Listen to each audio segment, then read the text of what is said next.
Chapter 952. Then, what else can you offer me other than martial arts? Lin Muyu asked. Brother, didn't you want the technology of the steam engine? I can give it to you now. In addition, I can also give you the technology of the steam car, as long as you want it. Lulu flew in the air, her transparent wings flapping rapidly. Lin Muyu said, I'm afraid that's not enough. The casting technology of the Shattered Cauldron realm is not enough to build the steam engine. You still need to give me the advanced casting technology and the basic industrial knowledge. Just write them into words and give them to me as blueprints. But Lulu nodded. Qin Yin asked in confusion, Brother Yu, what is the steam engine? It's a kind of energy source, although it's a bit crude. Then, what's the use of the steam engine you mentioned? Tang Xiaoxi blinked and asked again, I mean, what's the use of it for the Empire's war? Lin Muyu thought for a moment and said, if we can build steam trucks, our soldiers and provisions will be able to travel thousands of kilometers in a day. They won't need to ride horses to travel thousands of kilometers in a day. It will only take them less than 3 days to travel from Lanyan City to Winterfrost City. Of course, this is only the most ideal situation. Our roads are not completely repaired yet. So it's not weapons. Qin Yin was slightly disappointed. If it's just to transport supplies and troops, I'm afraid it won't be able to improve our combat ability by a large margin. It can only improve our mobility in a small area. Also, the biggest problem we're facing right now is the lack of money and gold to build warships and heavy cannons. Yes, I know that too. Lin Muyu pondered for a moment and said, not only that, we're also short of food. Food is always a problem in every campaign, especially when it's a long and arduous expedition. Food is always the biggest problem. Tang Xiaoxi pursed her red lips and said, the potatoes from the Forest of Infinity have become the biggest military ration. Dried potatoes are easy to store and can be soaked in hot water during the march. It's just that potatoes can't be planted all year round. We can only plant them 2 or 3 times a year. Lin Muyu frowned. Lulu flapped her wings and said with a smile, Brother, you can create a thermostatic chamber. It shouldn't be a problem to create a thermostatic chamber in this world, right? Thermostatic chamber? Yes. Lulu said, the Celestial Ruler's factory may not have a lot of other things, but there is a lot of plastic. As long as we find a place with abundant sunlight and water, we can send worker ants to build a thermostatic greenhouse, and we can grow the potatoes you mentioned all year round. Lin Muyu's heart skipped a beat. Lulu, didn't you say that the Celestial the Arch would not participate in any form of war? But growing food is only what farmers do, it has nothing to do with the war. Besides, the Sky Sovereign has the hidden consciousness of saving lives and saving people. As long as Big Brother gives me a piece of land, the worker ants produced by the Sky Sovereign will quickly grow a large area of potatoes to provide food for Big Brother. This is not considered interfering in the war, is it? That's great, that's great. Lin Muyu was ecstatic. Qian Feng coughed and said, Lin General, behind this mountain range is a land bordered by a forest and a plain. It's about 100 miles of fertile land, but our divine race is not good at farming, so we haven't cultivated it. If it's really as this mysterious fairy said, then it's feasible. This subordinate can send troops to protect this place and divide this land into a potato plantation. Yes, that's settled. Lulu pointed to Qianfeng and said, Lulu, the matter of planting potatoes will be handed over to Marshal Qianfeng. Lulu seemed a little frightened. But Big Brother, this uncle is very fierce. He even brought a lot of big gray dogs to destroy some of the worker ants. Those aren't big gray dogs. Those are the armored demon army of the divine race. Qianfeng explained with a pale face. Lulu didn't listen to Qianfeng's explanation and continued, there are about 200,000 worker ants under the Celestial Factory. According to their work efficiency, they should be able to plant the first batch of potatoes in 20 days. In addition, Lulu has a big gift for Big Brother. What big gift? Lulu bowed mysteriously and actually performed a Qin Empire's ladylike etiquette. Then she pointed to the black screen behind her. Suddenly, the light of stars appeared, and soon, a huge map appeared on the screen. It was the map of Broken Cauldron World. At the same time, small gold, purple, and white dots appeared on the map. In addition, there were also pieces of fiery red territories that looked like silk. This is the border of the map. Qin Yin and Tang Xiaoxi's little mouths were wide open. Lin Muyu was stunned and said, "What are these?" Lulu giggled and said, "These are the results of Celestial Ruler's investigation of Broken Cauldron World for so many years.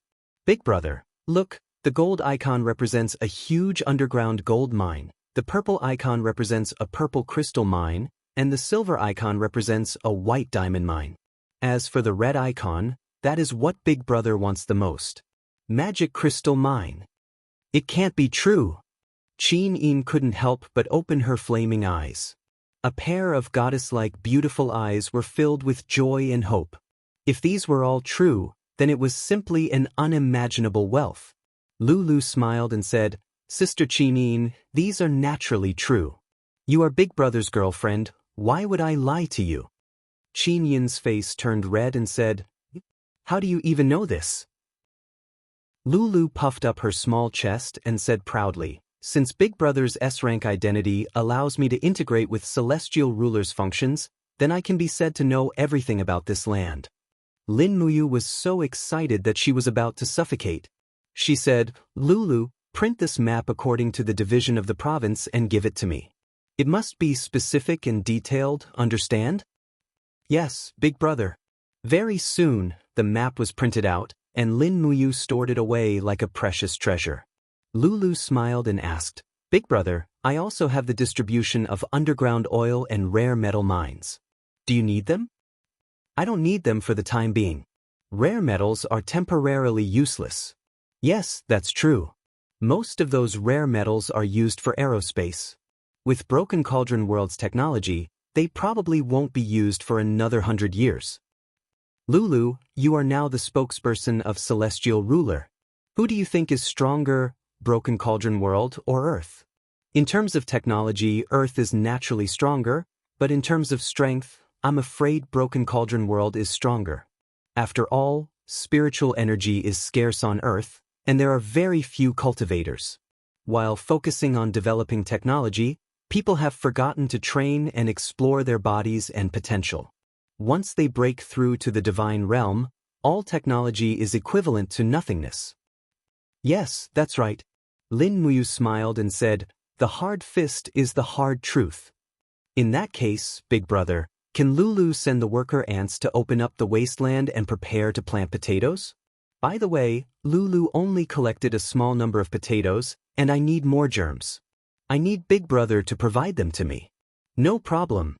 Lin Muyu stood up and said, "Xiao Yin, Xiao Shi, we can't leave Lanyan City for too long.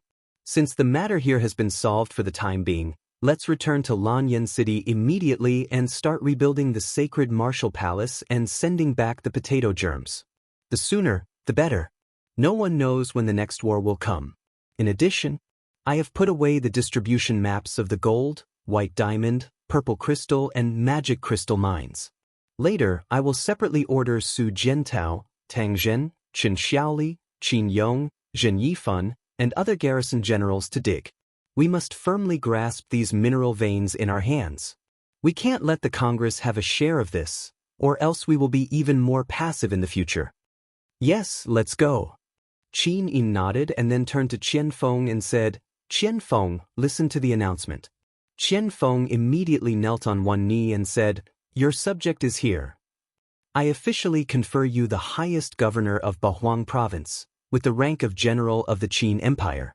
You will be in charge of the administrative and military affairs in the province. In case of emergency, you can act first and report later. In addition, you must discuss everything with Lulu about the potato plantation. Don't use force anymore. As long as Lulu requests it, you will be granted." "Yes, thank you for your gift, Your Highness."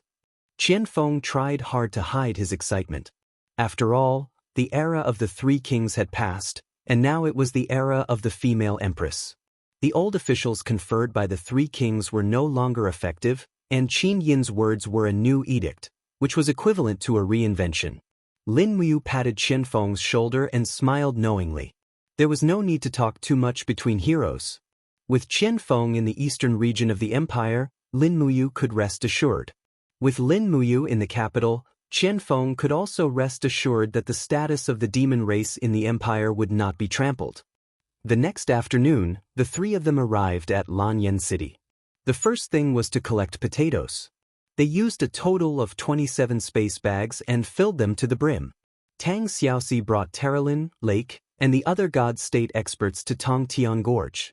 Qin Yin had to stay in Zetian Palace Hall to manage the situation, and Lin Muyu had to implement the new military strategy of the empire in the Divine Temple. This was extremely important for the Shattered Cauldron realm. Only by improving and becoming stronger could the Shattered Cauldron realm contend with the powerful Celestial Pole continent. On the square of the Divine Temple, more than 1,000 Divine Temple employees waited solemnly. When Lin Muyu and Qin Yan walked up the steps of the Divine Temple together, everyone knelt on one knee. "Greetings, Lin General. Greetings, Great Deacon." In the eyes of the martial artists of the empire, Lin Muyu was the true martial god. Her position in the hearts of the people of the Divine Temple was probably much higher than that of Qin Yan, the Great Deacon of the Divine Temple. After all, Lin Muyu was also the Great Deacon of the Divine Temple in the past, and was once the pride of the Divine Temple. "Dispense with the formalities. Rise." Lin Muyu raised both his hands and looked at everyone with a humble expression. He said with a smile, "Originally, I shouldn't have interfered with the affairs of the Divine Temple. However, the situation was urgent, so I overstepped my boundaries. I hope that Great Deacon doesn't blame me." Qin Yan could not help but laugh. "What are you saying, big brother? The Divine Temple is your home to begin with." Lin Muyu nodded. Indeed, he had started off as a sparring partner in the Divine Temple of Lanyan City and walked step by step to where he was today. This place was indeed like his other home. Chapter 953. Make it short. Lin Muyu cleared her throat and said, "This time, I came to the Sacred Palace to restore the order in the Sacred Palace and rebuild the Sacred Martial Palace in the eyes of the warriors of the Qin Empire. This is also the intention of Her Highness Yin. This time, I brought back a total of 114 martial arts manuals. Most of them are martial arts manuals that have never appeared on the continent. They are divided into 3 levels." The faces of the group of martial artists were filled with excitement when they heard this. Martial secrets and battle skills had always been scarce. Most families were unwilling to pass on their martial skills to outsiders. This was also human nature. Because of this, a very ordinary martial secret could be sold for several thousand gold coins on the market. This was enough to show how rare martial secrets were. Lin Muyu was very satisfied with everyone's performance. He continued, "There are a total of 4 first-class martial arts, namely, the Martial God Arts, the Great Void Swordsmanship, the Great Karmic Fire Technique, and the Purple Thunder Fist. However, the essence of these martial arts is extremely difficult to comprehend, so only the Grand Deacon, deacons, Gold Star instructors, and sparring partners are qualified to practice them. There are a total of 11 first-class martial arts, namely, the Bone-Crushing Palm, the Burning Wind Technique, the Fierce Gale Sword Technique, the Thundercliff Technique, and the Void Palm Technique.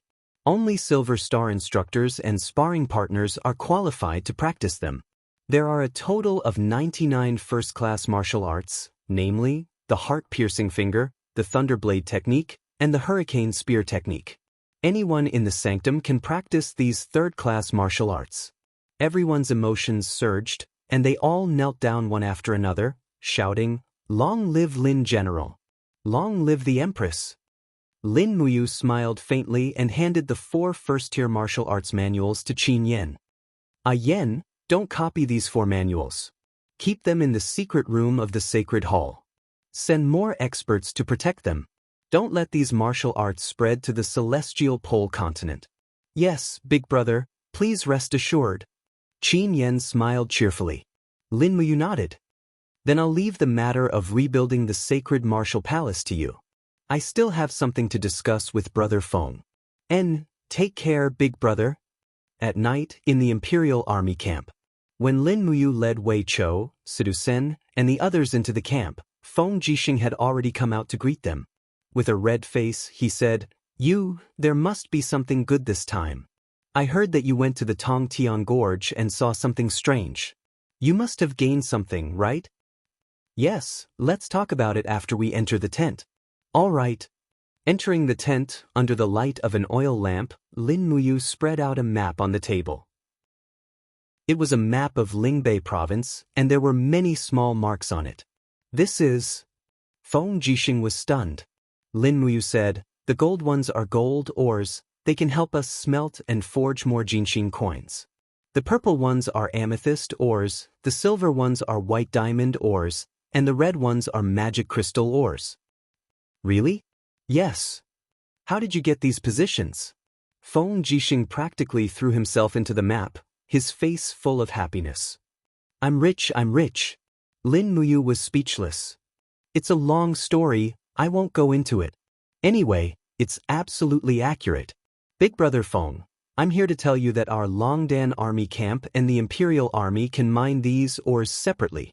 The nearest gold and magic crystal ores to Lanyan City are less than 200 li away. Since there's no war now, we should make use of this time to make a fortune. And Feng Jixing nodded repeatedly. Lin Muyu pointed at the map and said, this place is close to the dragon-seeking forest.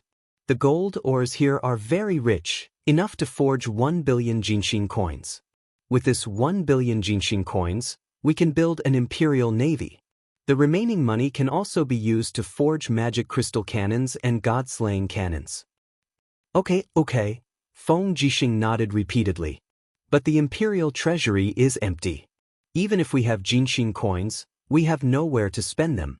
You're just wasting your time, aren't you? Why is there nowhere to spend them? Lin Muyu smiled. The rich families in Lanyan City have stockpiled so many resources, food and manpower. But they're greedy. We'll use these Jinxing coins to exchange for their manpower and resources. We'll make them misers while we use these resources to defend the empire against powerful enemies and even open up new lands. Big Brother Feng, where did you learn economics? Feng Jixing slammed his palm on the table. Where did I get the chance to learn economics? In any case, I'll leave this gold mine to you. The sooner the better. Xiao Yin will also grant you the right to forge Jinxing coins. As for me, I'll bring the Longdan army camp to mine this magic crystal mine. It's located 50 li deep in the dragon-seeking forest. Remember, Big Brother Feng, I'll take care of the money. Alright. Then, we'll only be left with the steam engine. Late at night, the two commanders of the Imperial Army and the Longdan army camp arrived at the Department of Weapons. Under the lamp, Qin Xiling stared at the blueprint of the steam engine for a long time without saying a word. He did not seem to understand it at all. On the other hand, Old Roger, a mechanic from the land of exile, smiled and said, the marshal actually has the blueprint of the steam engine. It's really not simple. Qin Xiling smiled. Teacher Roger, you know about this?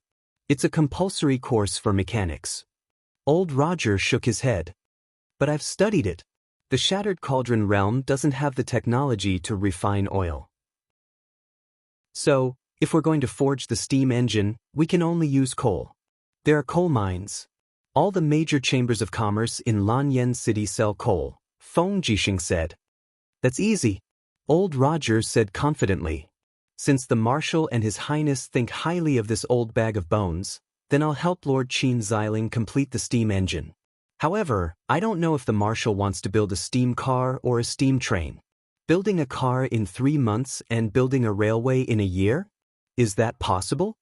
Lin Muyu asked. Old Roger muttered. I'm afraid that will require a lot of money. I heard from the Ministry of Revenue that the National Treasury is empty. There's no money to build a railway. I'll take care of the money. You just need to supervise the construction. Yes, I understand. Please rest assured, Marshal. All right. Lin Muyu didn't sleep for the entire night. His eyes were slightly red. He only returned to Zetian Palace when the sky was about to brighten. The side palace he lived in was silent. But the moment he opened the door, he saw Qin Yin's figure. She was fanning the fire by the stove. The iron pot on the stove was already emitting green smoke and a faint fragrance. Qin Yin's eyes widened. When she saw Lin Muyu return, she blushed. "Brother Yu, you're back?"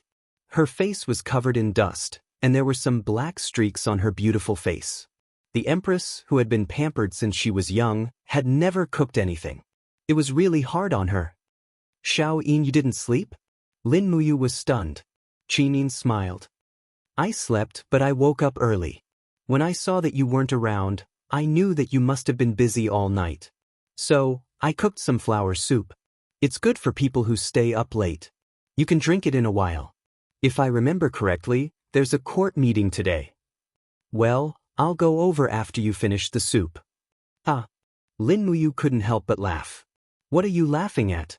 Qin Yin wiped her face and asked worriedly, "Don't tell me that I look ugly now." "No, it's just that I feel that Xiao Yin is becoming more and more like a daughter-in-law. You don't have the majestic demeanor of an empress anymore." Qin Yin burst into laughter. She stepped forward and held his hand. "When my father was alive, he said that I would get married sooner or later. I have to learn to take care of my husband and learn to be filial to my elders." "Oh, brother Yu, you also said that you would bring me back to meet your father one day. So, Xiao Yin should learn to be virtuous first. I have to prepare for a rainy day." Okay. Lin Muyu smiled happily. She sat on the carpet and hugged Qin Yin in her arms. Immediately, she was filled with fragrance. The feeling of hugging a beautiful woman was indeed wonderful. It was worth it no matter how hard she suffered. In this life, a man might be very dazzling. He might be surrounded by beautiful women. However, if the woman in his arms wasn't the woman he loved the most, then no matter how successful he was, he would still be a failure in his heart. This was something that many people couldn't see through.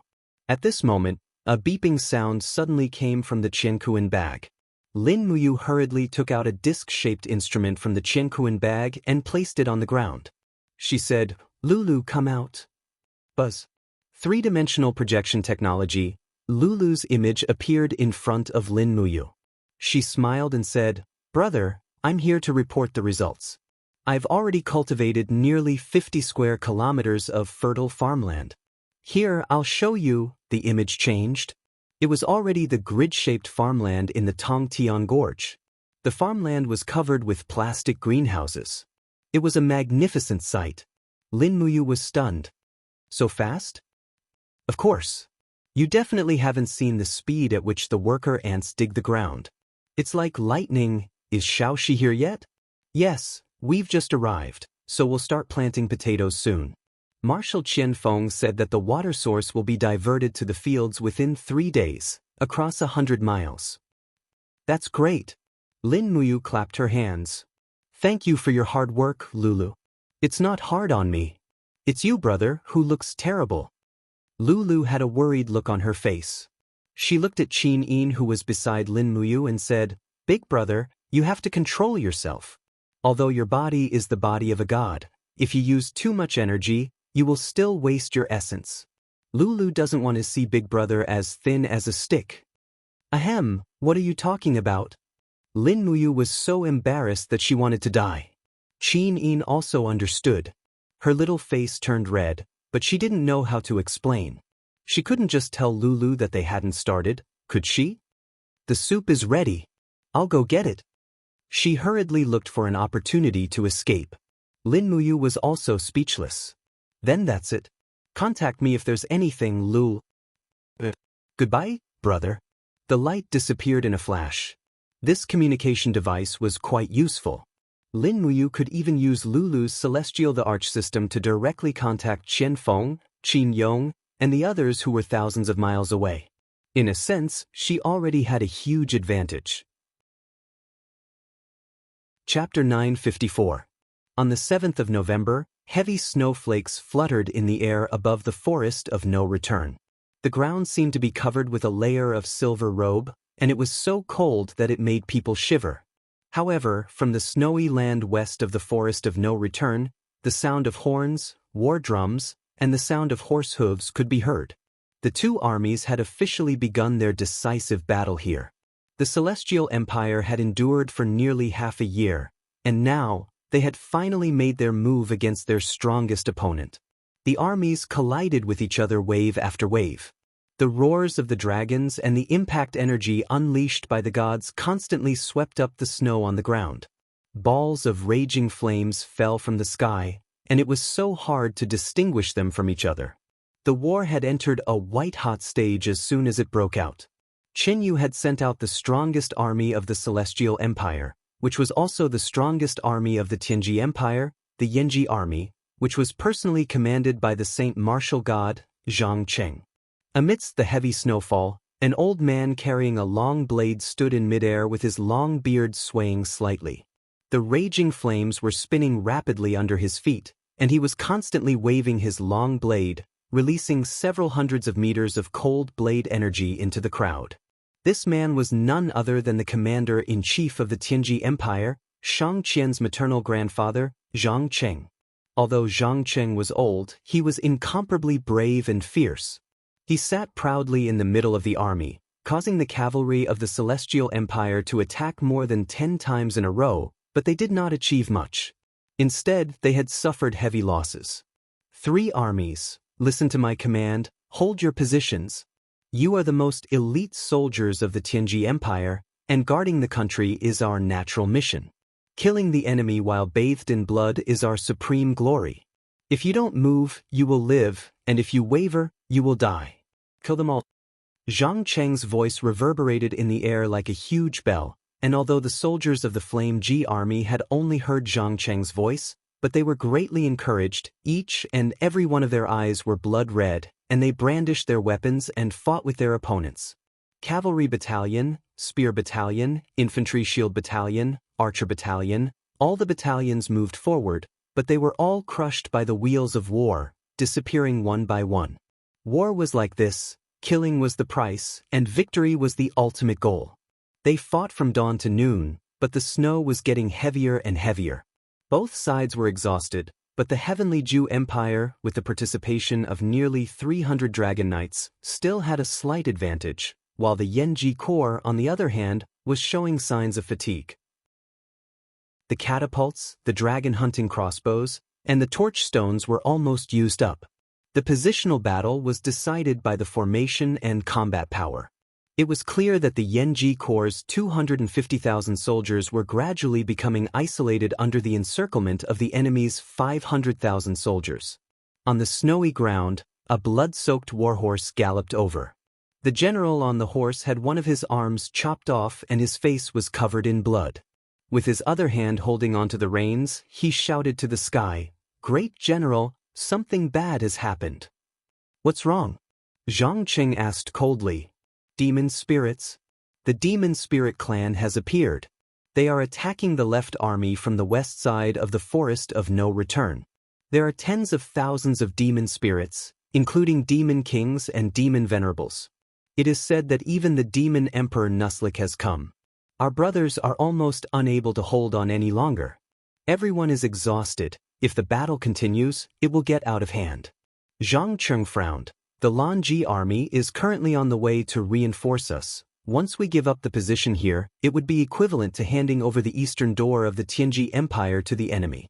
That brat Qin will use all his tricks and schemes. He will enter the plains and start fighting with us on the vast land. At that time, the Tianji Empire will have even less chance of winning. This subordinate also knows this. But Great General, we have already lost tens of thousands of soldiers. If we continue to fight like this, I am afraid that all the brothers of the Yanji army will die here.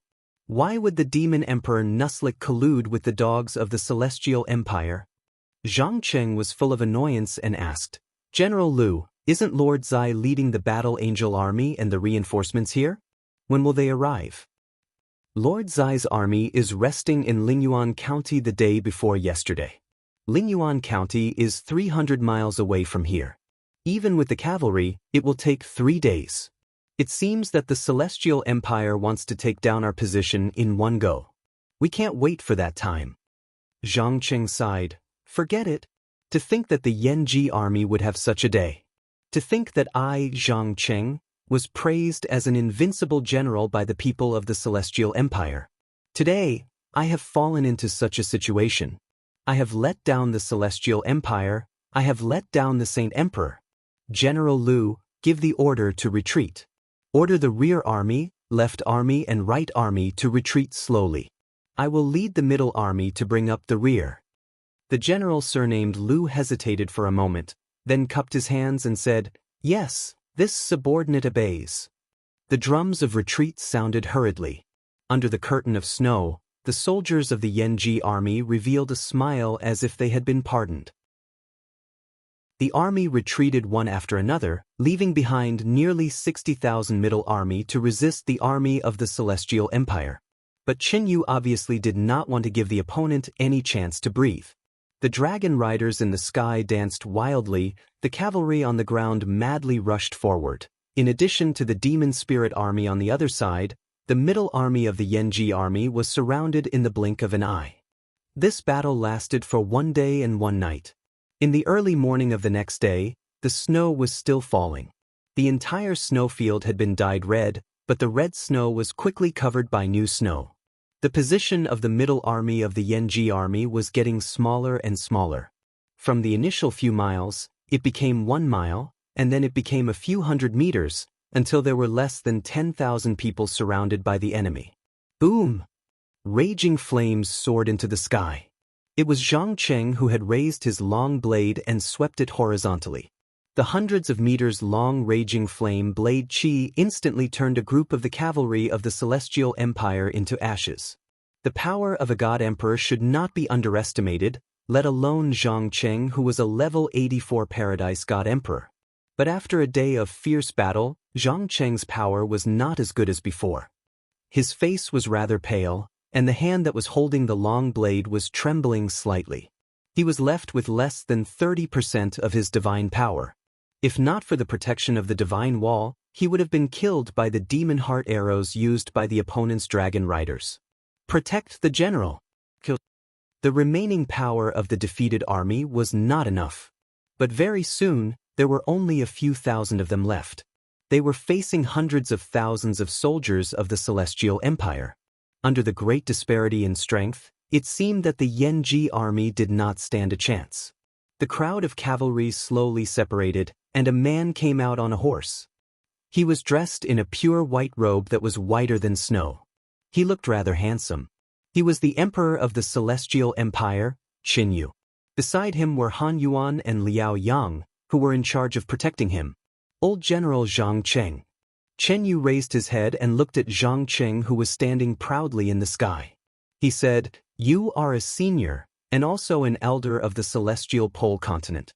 The 3 empires of the continent are originally one, and we are also one family. Why must we fight to the point of not holding anything back? Junior Jianghu, may I be so bold as to ask old General Zhang Cheng to put down your weapons and shake hands in peace? How do we shake hands in peace? Zhang Cheng's pair of turbid eyes shot out a ray of light. Very simple. Jianghu spread his hands and said, Senior, put down your weapons and join the army of my Celestial Empire. Junior admires Senior's virtues and conduct, and is willing to worship you as the general of the Celestial Empire and confer the title of king. I wonder if old General is willing? Confer the title of king? Zhang Cheng's body trembled, and he laughed out loud.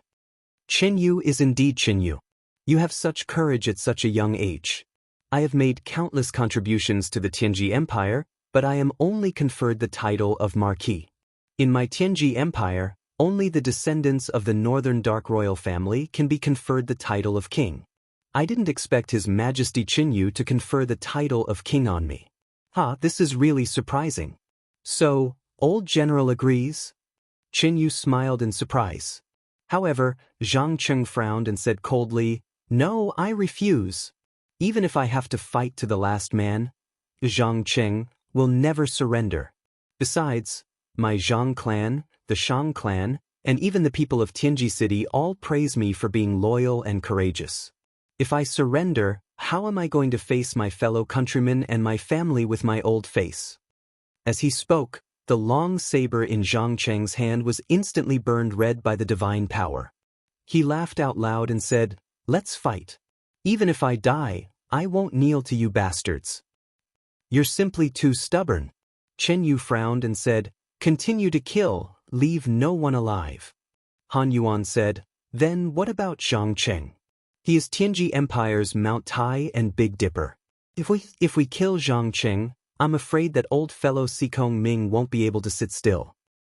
I want him to be unable to sit still. Chen Yu lightly pulled out his sharp sword and said, kill. Lord Han Yuan, it's up to you now. Bring Zhang Cheng's head to me. Understood. After the time it took for an incense stick to burn, the remnants of the Yanji army disappeared from the snowy ground. Han Yuan descended from the sky with a bloody head in his hand. He threw it down and it rolled on the snowy ground. It was the head of the white-haired Zhang Cheng. As a god emperor, he would rather die in battle than to break the void and escape. This was what made Zhang Cheng respectable. Chen Yu squinted his eyes and said coldly, Zhang Cheng, that old fool. Han Yuan took out a sparkling and translucent godhead and said, this is Zhang Cheng's cast immortal godhead. Your Majesty, please accept it. No need.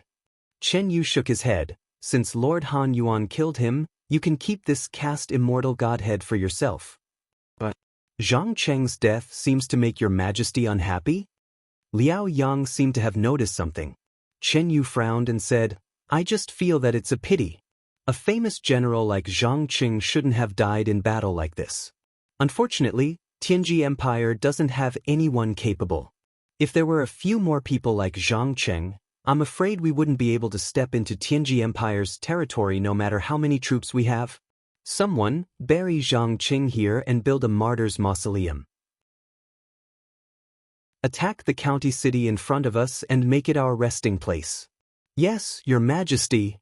2 days later, the news spread to Tianji City. In the main hall, all the officials were shocked. Great General Zhang Cheng really died in battle? He's a god emperor? That's right. How could such an expert die in battle? I heard that the Celestial Empire used Han Yuan and other god state experts from Tianjua sect. No wonder. The empire is in danger. Chapter 955. Be quiet. Sitting on the throne, Baiming Yuan listened to the discussions of the officials, and could not help but feel upset. Zhang Cheng and Baiming Huan were his right-hand men, but now both of them had died in battle. The Tianji Empire was no longer the strongest empire on the Heaven Pole continent, and it was declining day by day. It had become the weakest one. Let's talk about it. What should the empire do now? Baiming Yuan looked at the crowd coldly and said, the Celestial Empire is coming aggressively. The Yanji Corps on the eastern border has already been defeated. General Zhang Cheng has been loyal all his life and sacrificed his life for the empire. Who would be willing to lead the troops to fight against the Celestial Empire? The officials were silent and the generals looked at the ground.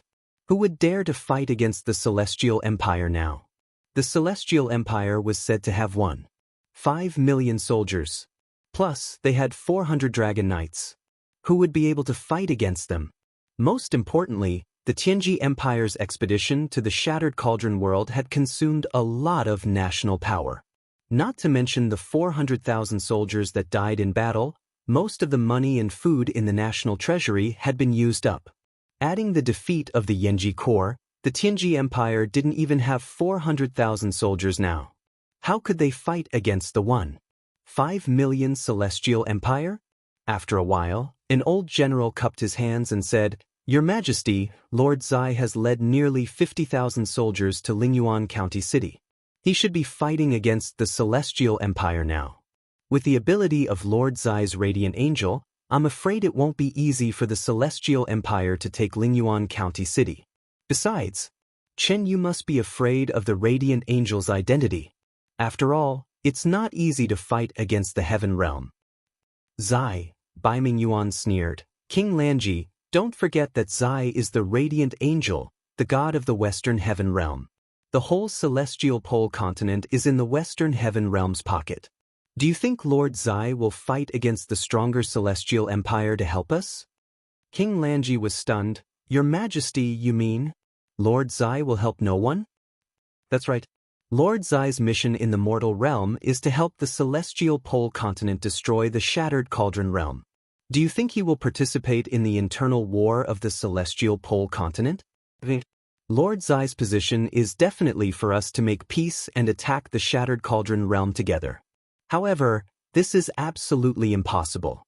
Chen Yu has the ambition of a wolf, and his desire to destroy me is already very obvious. King Lanji said, Your Majesty, if this is the case, this humble subject suggests sending someone to the Blackstone Empire. Now, only by joining hands with the Blackstone Empire can we resist the formidable Celestial Empire. That's exactly what I was thinking.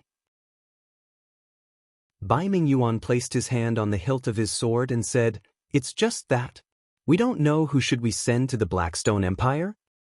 I'm willing to go, King Lanji said in a low voice. All right, permission granted. We'll depart on the same day. As he spoke, Bai Mingyuan paused for a moment. There's still one more important matter. Currently, the Empire still has the Lanji Corps, the Yenji Corps, and the local provincial garrison troops.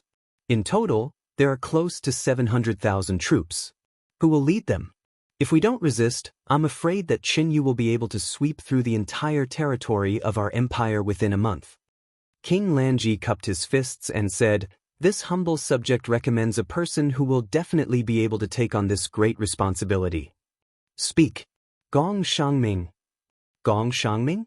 Bai Mingyuan squinted his eyes, but in the battle of the Shattered Cauldron realm, Gong Shangming's strategy was not above that of Lin Muyu, Feng Jixing, and the others.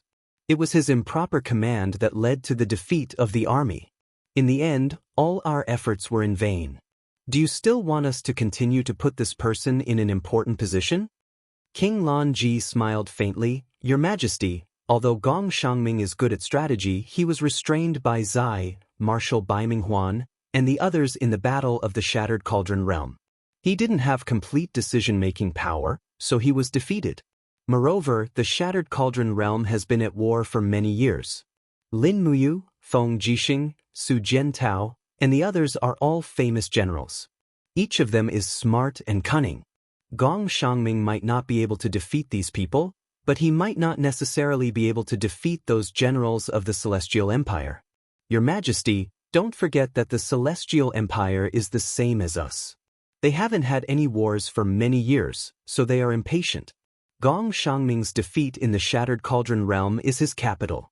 If Your Majesty appoints a scholarly general like Gong Shangming as the marshal, the Celestial Empire will inevitably look down on us.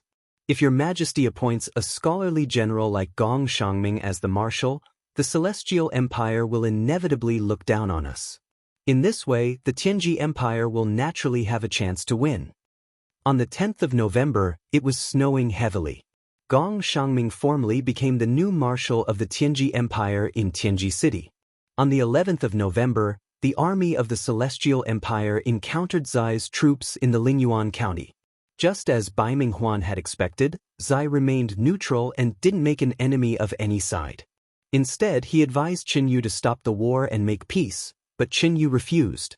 On the 15th of November, King Lanji personally led her troops to the capital of the Blackstone Empire, Thousand Mountain City, and was personally received by Emperor Shi Yuan. In the main hall, the sound of drums and music could be heard. Although the Blackstone Empire had gone through a war, the imperial capital, Thousand Mountain City, was still filled with the scene of singing and dancing to celebrate peace. This was probably Shi Yuan's strategy to rule the country. One should enjoy life to the fullest, don't let the golden cup face the moon emptily. Moreover, King Lanji couldn't feel that the Blackstone Empire had gone through a war. He couldn't help but frown as he felt that this ally of his was very unreliable. As the envoy, King Lanji was arranged to sit very close to Shi Yuan. There were two beautiful women accompanying him, and they were both wearing light and elegant dresses. Their figures were very soft and charming. However, King Lanji's mind was completely focused on the Treaty of Alliance, so he didn't care about these beautiful women. Moreover, as a marquis, he had never lacked women. Your Majesty Bai Minghuan, have you been well recently? Shi Yuan squinted his eyes and asked with a smile. King Lanji hurriedly raised his cup and said, Everything is well. Thank you for your concern, Your Majesty. That's good.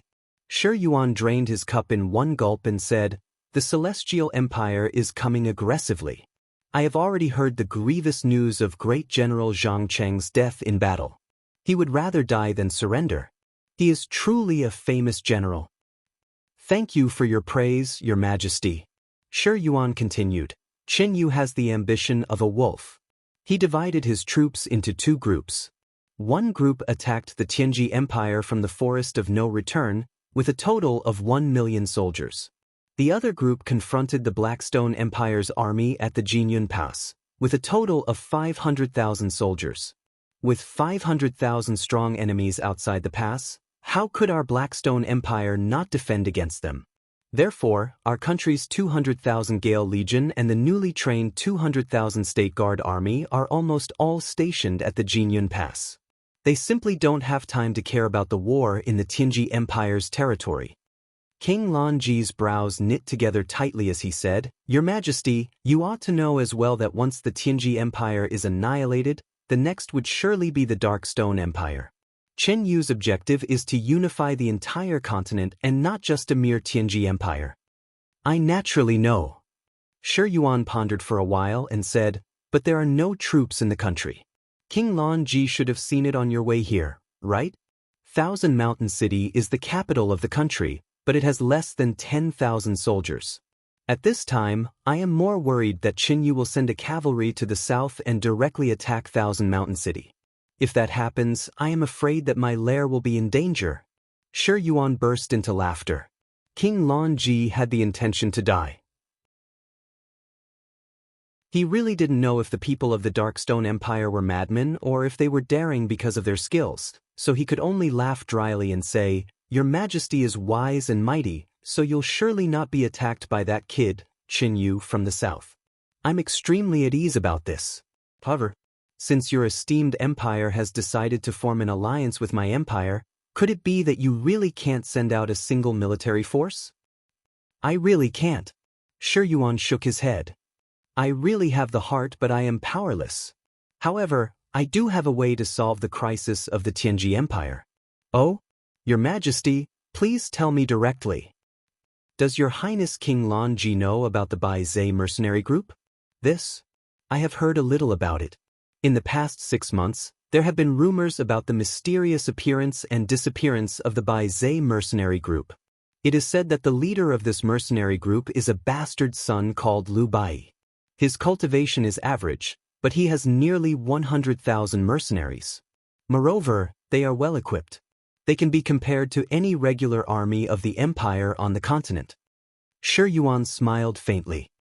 Actually, it is not 100,000 people. It is 180,000 people. What? King Lanji was shocked. A mere mercenary group has 180,000 people? They don't have any income like taxes. How do they feed these 180,000 people?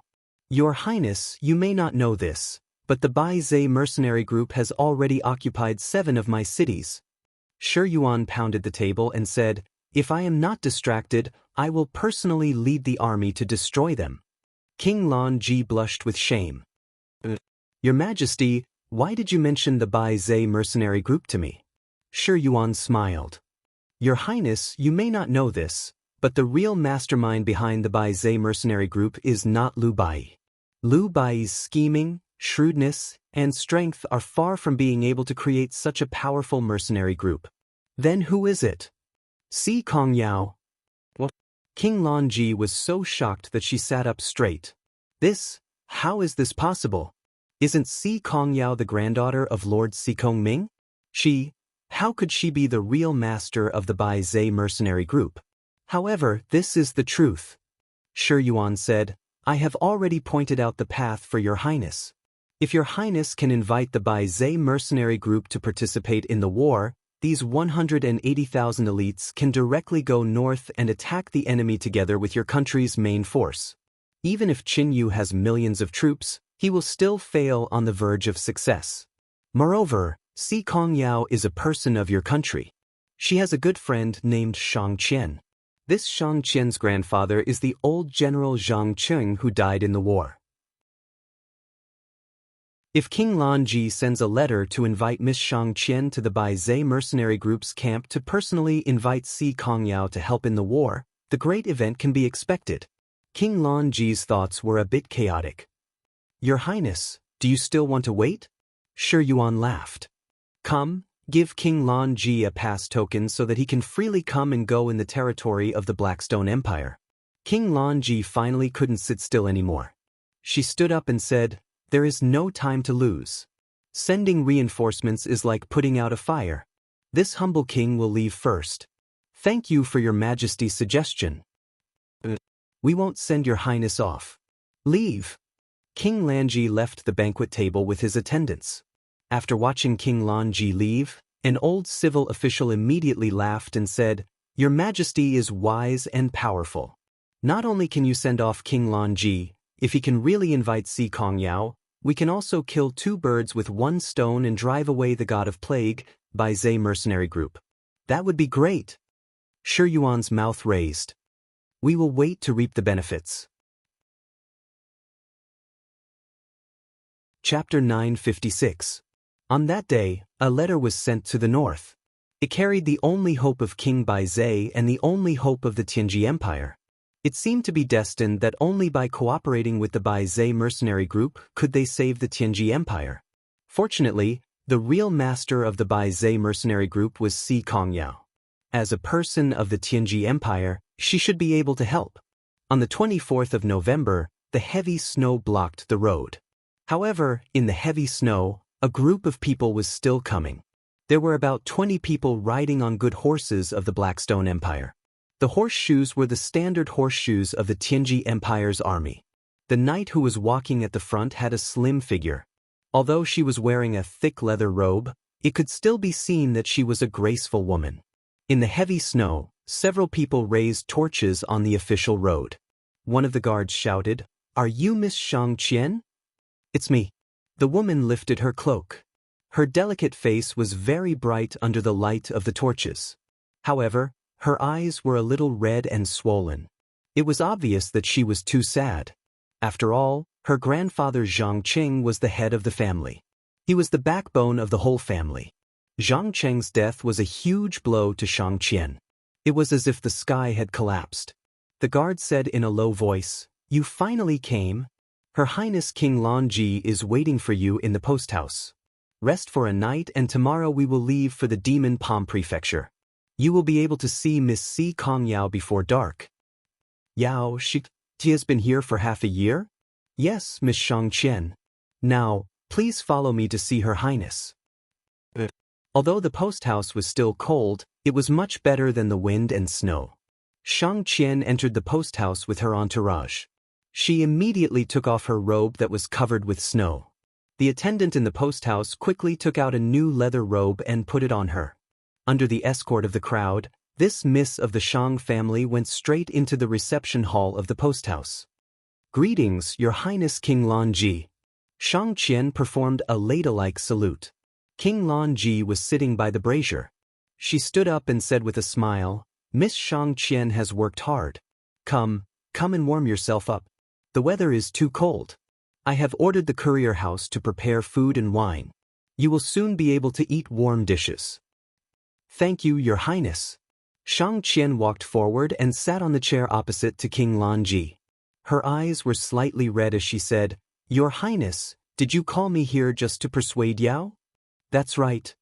King Lanji said, since Miss Si Kongyao can establish a foothold in the Devil's Palm Peaks and has nearly 200,000 troops, it shows that her ambition isn't small. My Baiming family doesn't have much face. I'm afraid that we have to ask Miss Shang Qian to persuade Si Kongyao. But, if you persuade sect leader Si Kongming, wouldn't it be more convenient? Miss Shang Qian. King Lanji sternly said, The evil thieves of the Celestial Empire have invaded our border, killed our generals, and seized our cities. Shouldn't every citizen of the Tianji Empire be working for the country? Everyone knows Si Kongyao's temperament. She has always been amenable to coaxing but not coercion. I believe that in this world, besides you, no one can persuade her. Not to mention your grandfather, General Zhang Qi. Don't say any more. Although Shang Qian was sitting there, her body was slightly trembling. Tears were welling up in her eyes. My grandfather is loyal to the country. I'm proud of him. Please don't say any more. King Lonji was silent for a few seconds. Then, she cupped her hands towards the sky and said, "The heavens are bright and the earth is long. General Zhang Qing is a loyal hero. Heaven and earth can be his witness. Not only are you proud of him, but all the people of the Tianji Empire are also proud of him. Therefore, this time, we must persuade Si Kongyao to send troops. Only when Si Kongyao sends troops can we have a chance to win. Only then can we take revenge on the wolves of the Celestial Empire. Your Highness, you don't need to say any more. Since I'm here, I will certainly try my best to persuade Yao tomorrow. And thank you, Miss Shangqian, for being so understanding." Everyone was silent. After dinner, they went back to their rooms to rest. In fact, everyone had a bright light in their hearts. They didn't need to say anything. They all knew what they should do. The next day, the heavy snow stopped for the first time. They set off in the early morning. When the sun was setting in the west, they saw a towering city standing against the mountains in the distance. It was the capital of the Demon Palm Prefecture. It was the closest city to the Demon Palm Peaks. Therefore, it became the new lair of the Bai Zhe mercenaries.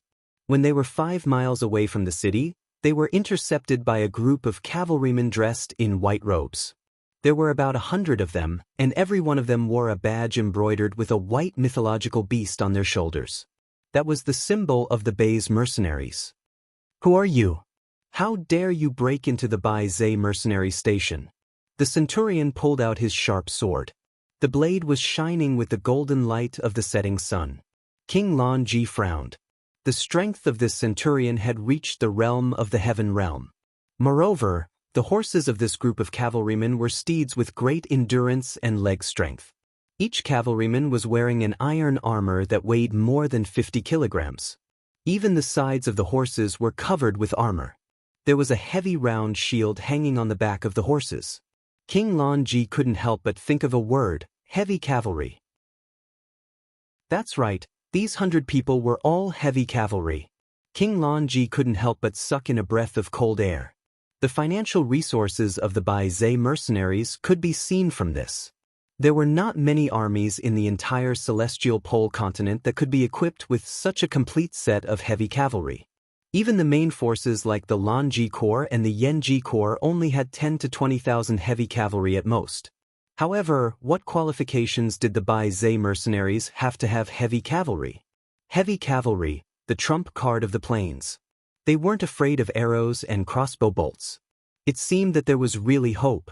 Therefore, King Lonji cupped his fists and said, "I am the left prince of the Tianji Empire, King Lonji. This is the young lady of the Shang family, Shang Qian. She is a good friend of the master of your Bai Zhe mercenaries, Miss Si Kongyao. I have come to pay a visit to Miss Si Kongyao. Please take us to her." "You are Miss Shang Qian?" The centurion was stunned. Then, he raised his sword and cupped his fists and said, "Please come with me. Miss is in the city. She said that there are 2 people who came to see her. You don't need to report and you can directly take them to see her. Miss Shang Qian is one of them." "Thank you." Shang Qian squeezed out a smile and urged her horse to follow a group of heavy cavalry to the Devil's Palm Prefecture. Then, she asked unwillingly, "General, may I ask who the other person is?" The centurion smiled. "The former Qin king of the Shattered Cauldron realm, the current marshal of the Qin Empire, Madame Lin Muyu." Lin Muyu. Shang Qian pursed her red lips. She couldn't help but feel a sense of loss in her heart. Lin Muyu's heroic appearance appeared in her mind. Yes, it was that person who defeated Bai Minghuan and Bailey Qin in the Shattered Cauldron realm. It was also this person who caused the entire celestial pole continent to fall into chaos. Shang Qian was a little regretful. If she had taken the initiative back then, perhaps she could have kept this person, right? However, she changed her mind and smiled. How could that be possible? Would such an unruly and ambitious person stop for a woman? Probably not.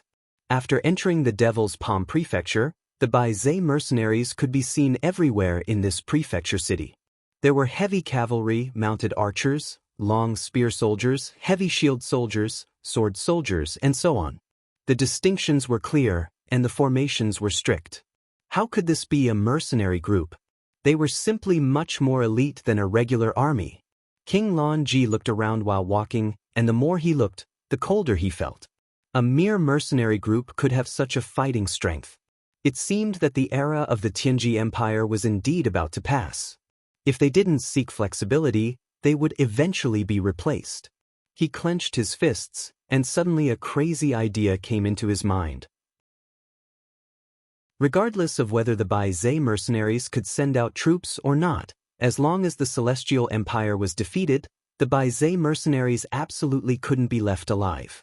Otherwise, it would inevitably become a big problem for the Tianji Empire. Please come in. There were also city gates in the city. After King Lanji, Shang Qian and the others passed through 2 city gates, they finally arrived at the so-called General's Mansion, the core area of the Bai Zhe mercenaries. In front of the General's Mansion, there were 2 lifelike carvings of giant beasts. It seemed as if they would break out of the stone at any time and devour everything. They were incomparably majestic. On both sides, there were imperial guards with swords. Each and every one of them were wearing armors and were looking straight ahead. The military law of the Bai Zhe mercenaries was even stricter than that of the Yanji Corps. Is this the masterpiece of Yao in the past 6 months? Shang Qian said to himself. It was somewhat unbelievable. But at this time, a graceful figure appeared at the end of the stairs of the general's mansion. It was Si Kongyao, who was wearing a military uniform. The leather soft armor that outlined her exquisite figure was incomparably enchanting. When she saw Shang Qian, she suddenly smiled. Her smile was as brilliant as a mountain flower. Sister Shang Qian, why are you here? Shang Qian smiled. She stepped forward and hugged Si Kongyao. On the contrary, King Lanji, the left prince, was given the cold shoulder. He was not greeted until he entered the general's mansion's meeting hall.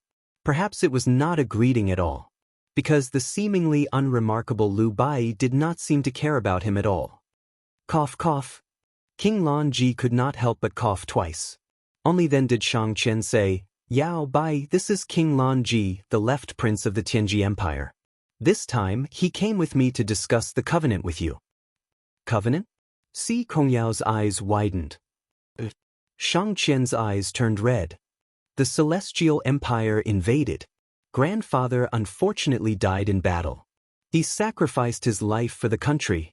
The 900,000 troops of the Celestial Empire have already entered the plains west of the Forest of No Return. They will attack East Peace City in a few days. Once they attack East Peace City, I'm afraid the imperial capital will be in danger. Sister Shang Qian, don't be so anxious. Si Kongyao comforted her. The dead cannot come back to life. Grandfather Zhang Cheng was a hero all his life. Perhaps staining the battlefield with his blood and killing the enemy is what he wanted. Perhaps. Shang Qian's eyes turned red. Yao, you are a citizen of the Tianji Empire. You are also the granddaughter of old sect Master Sikong. The Tianji Empire is your motherland, your hometown. I beg you, you must send troops. Only by defeating the army of the Celestial Empire can you save your homeland and avenge my grandfather. I know. Si Kongyao bit her red lips. But sending troops is a serious matter. I still need to discuss it with the generals and commoners. This matter, seeing her hesitation, King Lanji said anxiously, Miss Si Kongyao, you must send troops. You are the only hope of the Tianji Empire. If you don't send troops, I'm afraid the Tianji Empire will soon fall apart and become a meal for the Celestial Empire. Liu Bai raised his eyebrows. The Tianji Empire belongs to the Tianji Empire. The Bai Zhe mercenaries belong to the Bai Zhe mercenaries. We are not a family. I don't care if you are a meal or lunch meat. Whether the Tianji Empire is destroyed or not, what does it have to do with the Bai Zhe mercenaries? The Tianji Empire used 400,000 soldiers to attack the Broken Cauldron world, which made Lin Muyu miserable. Liu Bai regarded Lin Muyu as his brother. Naturally, he hated the Tianji Empire very much. As soon as Liu Bai spoke, the group of fierce captaincy said in unison, That's right. Whether the Tianji Empire is destroyed or not, what does it have to do with us? You make it sound so nice, but when did the Tianji Empire treat Miss Si Kongyao well? Why don't we see the emperor conferring the title of duke to Miss Si Kongyao? King Lanji's face was ashen, but he couldn't lose his temper. If he lost his temper here, he would die miserably. These 18 captaincy were not easy to deal with. Chapter 957. You really can't help us? Shang Qian looked at Si Kongyao with red eyes and said, Why not? Yao. Si Kongyao was very soft-hearted towards her best friend. She held Shang Qian's shoulder and said, It's not that I can't help, but I still need to discuss with everyone. I don't have the final say in the Bai Zhe mercenary group. It's easy to say, but it's related to the future of the 180,000 people in the Bai Zhe mercenary group. I have to be cautious. Sister, don't worry. Give me some time, okay? Shang Qian slightly nodded. However, Lu Bai had already stood up. His face was full of determination. He said lightly, No discussion. Lu Bai. King Lanji pounded the table and stood up. Are you the one who has the final say in the Bai Zhe mercenary group or Miss Si Kongyao? Don't be so aggressive. Don't forget, you are also a citizen of the West Mountain province of the Tianji Empire. Really? Lu Bai smiled faintly, but I don't remember the empire giving me any favor. Everyone wants to beat me and look down on me. Tell me, why should I work for such a country? You what?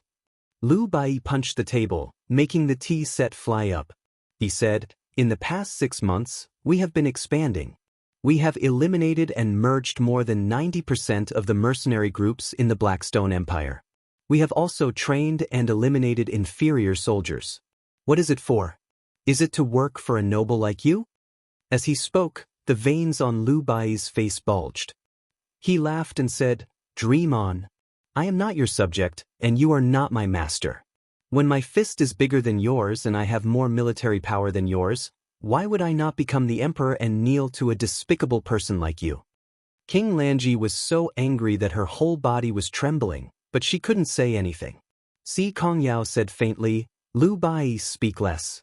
What if you make Her Highness King Lanji angry? Lu Bai respectfully took a step back and knelt on one knee. His right fist naturally landed on the ground. He saluted and said, Yes, I understand. Shang Qian was stunned. However, King Lanji's eyes shone brightly. He could see that Lu Bai's salute wasn't the salute of the celestial pole continent, but the standard military salute of the Shattered Cauldron realm. Moreover, along the way, he also discovered that the etiquette followed by the Bai Zhe mercenaries was basically the same as the Qin Empire's army. You? King Lanji's face turned ashen as he said, You are from the Shattered Cauldron realm? Are you Lin Muyu's people? Lu Bai smiled and nodded. Yes, we are Qin Emperor Lin Muyu's people. We held it in for half a year and didn't say it out. Now I suddenly feel so carefree. Si Kongyao raised the corner of her mouth. Lu Bai, you talk too much. King Lanji retreated several steps, his face a little pale. Why even Miss Si Kongyao betrayed the motherland? But did I betray the motherland? Si Kongyao asked back with a smile. Your Highness, did I kill an innocent citizen of the Tianji Empire? Did I invade an inch of the Tianji Empire's land? I just established an army in the Blackstone Empire with my own ability. How can you say that I betrayed the country? Just now, I was thinking about using my people to reinforce the Tianji Empire. How can you say that I, Si Kongyao, betrayed the country? King Lanji was an influential figure in the imperial palace, but at this moment, he didn't know what he was talking about. Si Kongyao pursed her red lips and said, Actually, the Tianji Empire is my homeland. I can't not save it. However, not all of the 180,000 people under my command are from the Tianji Empire. I can't let them sacrifice their lives to fight in vain. So, for the sake of Sister Shang Qian's face, I agree to send troops. Really? Shang Qian was overjoyed. King Lanji was also stunned. Miss, are you serious? Yes, but don't worry. I have conditions. What conditions? Please tell me. Si Kongyao moved her red lips. Her pair of intelligent eyes were full of moving expression. She smiled and said, First of all, if I send 180,000 Baizé mercenaries to the north to reinforce the country, the Blackstone Empire will definitely make a move. They have long held a grudge against the Baizé mercenaries. Once the Baizé mercenaries leave the northern pass, they will definitely seal the door and won't let the Baizé mercenaries come back. So this also means the Baizé mercenaries are walking on a road of no return. The Baizé mercenaries have 7 big cities in the territory of the Blackstone Empire and collect taxes on their own. But once we go to the north, what will we get? King Lanji muttered to himself. His heart felt a bit cold. After not seeing her for 3 years, Si Kongyao was no longer that beautiful girl who only knew how to cultivate and fight. The current Si Kongyao not only had unfathomable strength, but her wisdom was also not the same as before. He frowned and said, "Before this king left, His Majesty had already given me some authority to make decisions. If young miss has anything to say, please speak frankly." "Okay." Si Kongyao smiled knowingly and said, "In fact, it's very simple. Once the Baizé mercenaries enter the territory of the Tianji Empire, I need a place to stand. I don't want to become the target of public criticism after the war. As the saying goes, once the cunning hare is killed, the hound will be cooked. My meaning. King Lanji should understand very well." "I understand." King Lanji pondered for a while and said, "Miss, the route of your army must be going out of the northern pass and passing through the West Mountain province. Then, they will attack the army of the Celestial Empire in the East Peace province. I can decide on behalf of His Majesty to divide the 7 states and counties in the south of the West Mountain province to the Baizé mercenaries. You can station in the cities. The local prefectures will also directly hand over the collected taxes to Miss, so as to supply the Baizé mercenaries. Only 7 states and counties." Si Kongyao couldn't help but laugh. "Your Highness, with all due respect, the Baizé mercenaries have a total of 180,000 people. Half of them are cavalrymen. If each person is equipped with 2 blades, there will be a total of 360,000 weapons and 360,000 sets of armor. Even if there are at least 100,000 grooms, I'm afraid that a trifling 7 states and counties can't support such a huge army. Your Highness, don't forget that we are mercenaries. The reason why we could survive in the Blackstone Empire was because we plundered everywhere. Does Your Highness want us to plunder everywhere in the Tianji Empire? Even 7 states and counties can't do it? Then, how much does eldest miss want?" King Lanji's eyes sparkled. Si Kongyao nodded and smiled shyly. "Actually, Shiping City, the capital of the Xishan province, is also one of the famous cities in the continent. It has abundant taxes and a strong city. If Your Highness doesn't mind, Yao is willing to guard Shiping City for the Empire." What? King Lanji was shocked. The Baizé mercenaries want Shiping City? Can't we? Lu Bai raised his eyebrows and said, "The 18 captaincy held a meeting and stood up together. What? You can't even do it, yet you still want us to send troops and sell our lives for you?" Under the great power, King Lanji's imposing manners suddenly weakened. He gradually understood that ever since he and Shang Qian had stepped into the general's mansion, they had fallen into a trap. Lu Bai and Si Kongyao were obviously performing a 2-man show. And he only realized it now, but it was too late. Si Kongyao's smile was very sweet. She said, "Your Highness, you can decide on your own. However, Yao wants to remind you that if you grant me Shiping City, the Tianji Empire might get peace. But if you don't grant me Shiping City, the Tianji Empire won't just lose Shiping City. Perhaps Dongning City, Huiyuan City, Tianji City, will soon become Qin Yu's temporary imperial residence." King Lanji took a deep breath and said with a deathly pale face, "Let me think about it. After all, Shiping City is a provincial capital. It's not something that I, a small left prince, can decide. Maybe I need to report to His Majesty and get His Majesty's approval." Si Kongyao smiled faintly and said, "That's good. We will wait for Your Highness's reply at the Devil's Palm Peaks. I don't know if Dongning City can withstand the attack of Qin Yu's army. Even if they spur their horses at full speed, it will take more than 10 days for Your Highness to come and go from Tianji City. Please think twice." King Lanji became silent and sat there dejectedly. After a long while, he raised his head and said, I have the royal order given by His Majesty. I can decide on my own. If Miss Si Kongyao wants it, I will grant you Shiping City and the 7 southern prefectures and counties of Shishan Province as your fief. That won't do.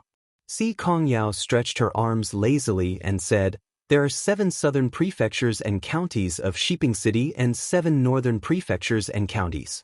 My soldiers are used to plundering. Once I can't control my hands and feet and attack the 7 northern prefectures and counties, won't it be like my own people attacking my own people? In my opinion, Your Highness might as well reward me with the 7 northern prefectures and counties. King Lanji trembled all over and said, You want the entire territory of Shishan Province? Is there a problem? Si Kongyao's beautiful eyes turned cold. Suddenly, her momentum surged and she had the feeling of a monarch descending to the world. King Lanji's voice trembled. No, if I give you all the fief, I'm afraid His Majesty will punish me. If you don't agree, then forget it.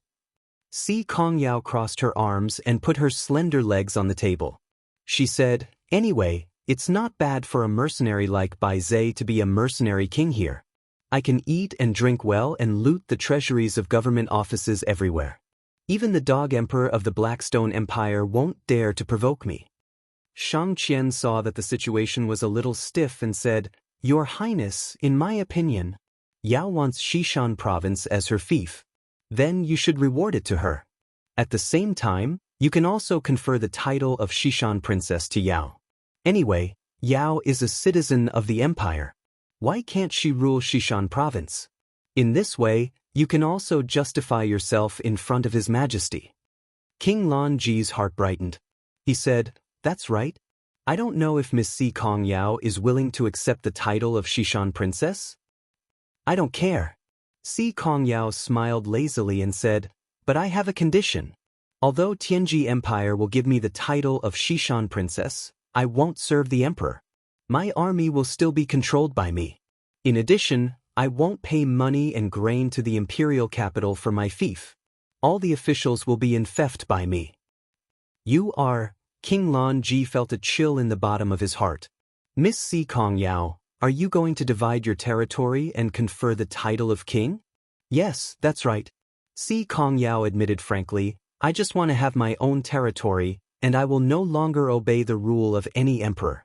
However, if you make me the commandery princess of Shiping, then I will still be nominally a citizen of the Tianji Empire.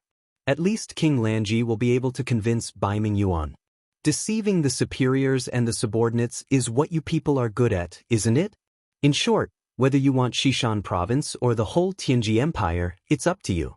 I won't interfere with your decision. Everyone was silent.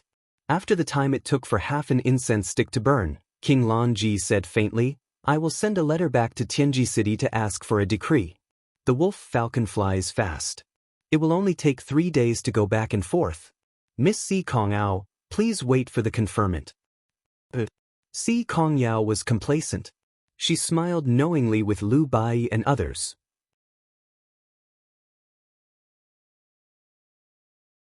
Chapter 958. Late at night, the cold moon hung high in the sky. In the small courtyard, Si Kongyao was dressed in military attire. She held a silver wine pot in her left hand and a golden cup in her right. She sat alone on the railing of the small courtyard and drank alone. As the wine entered her heart, there was a hint of helplessness in her beautiful eyes. She said, I wonder how Big Brother Yu is doing. If we really go to the northern region to fight, neither I nor Lu Bai will be able to strategize. How should we fight this war? The cold moon did not respond. Si Kongyao drank another cup of wine and muttered, I don't know what grandfather is thinking. Since the empire is being attacked by Qin Yu's army, the Tianji sect should also participate in the war, right? If I bring the Bai Zhe mercenaries to participate in the war and fight side by side with him, will grandfather forgive me for leaving home for so long? She laughed self-deprecatingly. Forget it, grandfather doesn't want to care about me anyway. I'll just live my own life. I just don't know how Big Brother Yu is doing, A howling cold wind came from the sky. Si Kongyao seemed to feel a little cold and couldn't help but tighten her clothes. She looked at the sky with a slight frown and said, "The news should have come back by now." At this moment, the power of the laws in the surroundings suddenly surged. Drops of light condensed in front of Si Kongyao and finally turned into a ray of light that fell to the ground and condensed into a human figure. It was Lin Muyu. It was the oracle's spiritual sense. "Big brother you." Si Kongyao was overjoyed and said with a smile, "You finally took the initiative to contact me, Yao." Lin Muyu looked at Si Kongyao's lovely appearance and said with a smile, "Long time no see, Yao. The war in the Shattered Cauldron realm is endless, so I can't divide my divine power to see you. Now that things have just stabilized, I haven't received any news about the Beizhe mercenaries for many days. How is it?" Si Kongyao pursed her red lips and shook her head. "It's not good. 1,000,000 troops of the Celestial Empire attacked the eastern camp of the Tianji Empire. The Yanji army was defeated and even General Zhang Qing died in battle." "What? Shang Qian's grandfather died in battle?" "Yes." Si Kongyao nodded and said, "Now that the Tianji Empire has no generals to use, they are retreating step by step. Chen Yu's 1,000,000 troops will soon conquer the East Com province. At that time, the Tianji city will be directly under the enemy's vanguard and there will be no turning back. Yesterday, Big Sister Shang Qian and King Lan Ji came to our Demon Palm Prefecture and asked Beizhe mercenaries to send reinforcements to the Tianji Empire. Big brother you, what do you think?" "I've already agreed. There's no problem with sending troops." Lin Muyu looked at Si Kongyao with torch-like eyes and said, "I also don't want the Tianji Empire to be destroyed so quickly. Once Chen Yu devours the Tianji Empire, with his appetite he will immediately destroy the Blackstone Empire within 3 months. At that time, the Celestial Pole continent will be unified. This emperor will want more meritorious service and will naturally attack the Shattered Cauldron realm. For the time being, the Shattered Cauldron realm still needs time and can't continue to participate in the war. However, Yao, do you have any conditions for agreeing to send troops to King Lanji just like that?" "Of course there are." Si Kongyao burst into laughter and said, "I've already asked the Tianji Empire to confer me the title of Shiping Princess. Then, I'll bestow the entire Xishan province, including Shiping City, to the Beizhe mercenaries as the resting place for the 180,000 troops of the Beizhe mercenaries. They can also continuously provide us with ordnance and provisions. What do you think, elder brother you?" Lin Muyu smiled happily and said, "Yes, that's right. The Beizhe mercenaries will only be useful when they have their own cities. You have to take advantage of this heaven-sent opportunity to expand without restraint.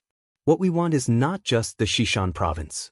Once we've defeated the army of the Celestial Empire, we'll take advantage of this opportunity to conquer the south in the name of mercenaries and plunder the land of the Blackstone Empire." "I know, but Yao is now facing a huge problem." "Oh? What problem? Tell me." "I lack a commander with both wisdom and courage like elder brother you." Si Kongyao blinked her eyes and said, "Liu Bai and our generals have almost never experienced a real war. They only know how to talk on paper. Once a war breaks out, who will we rely on to command the overall situation?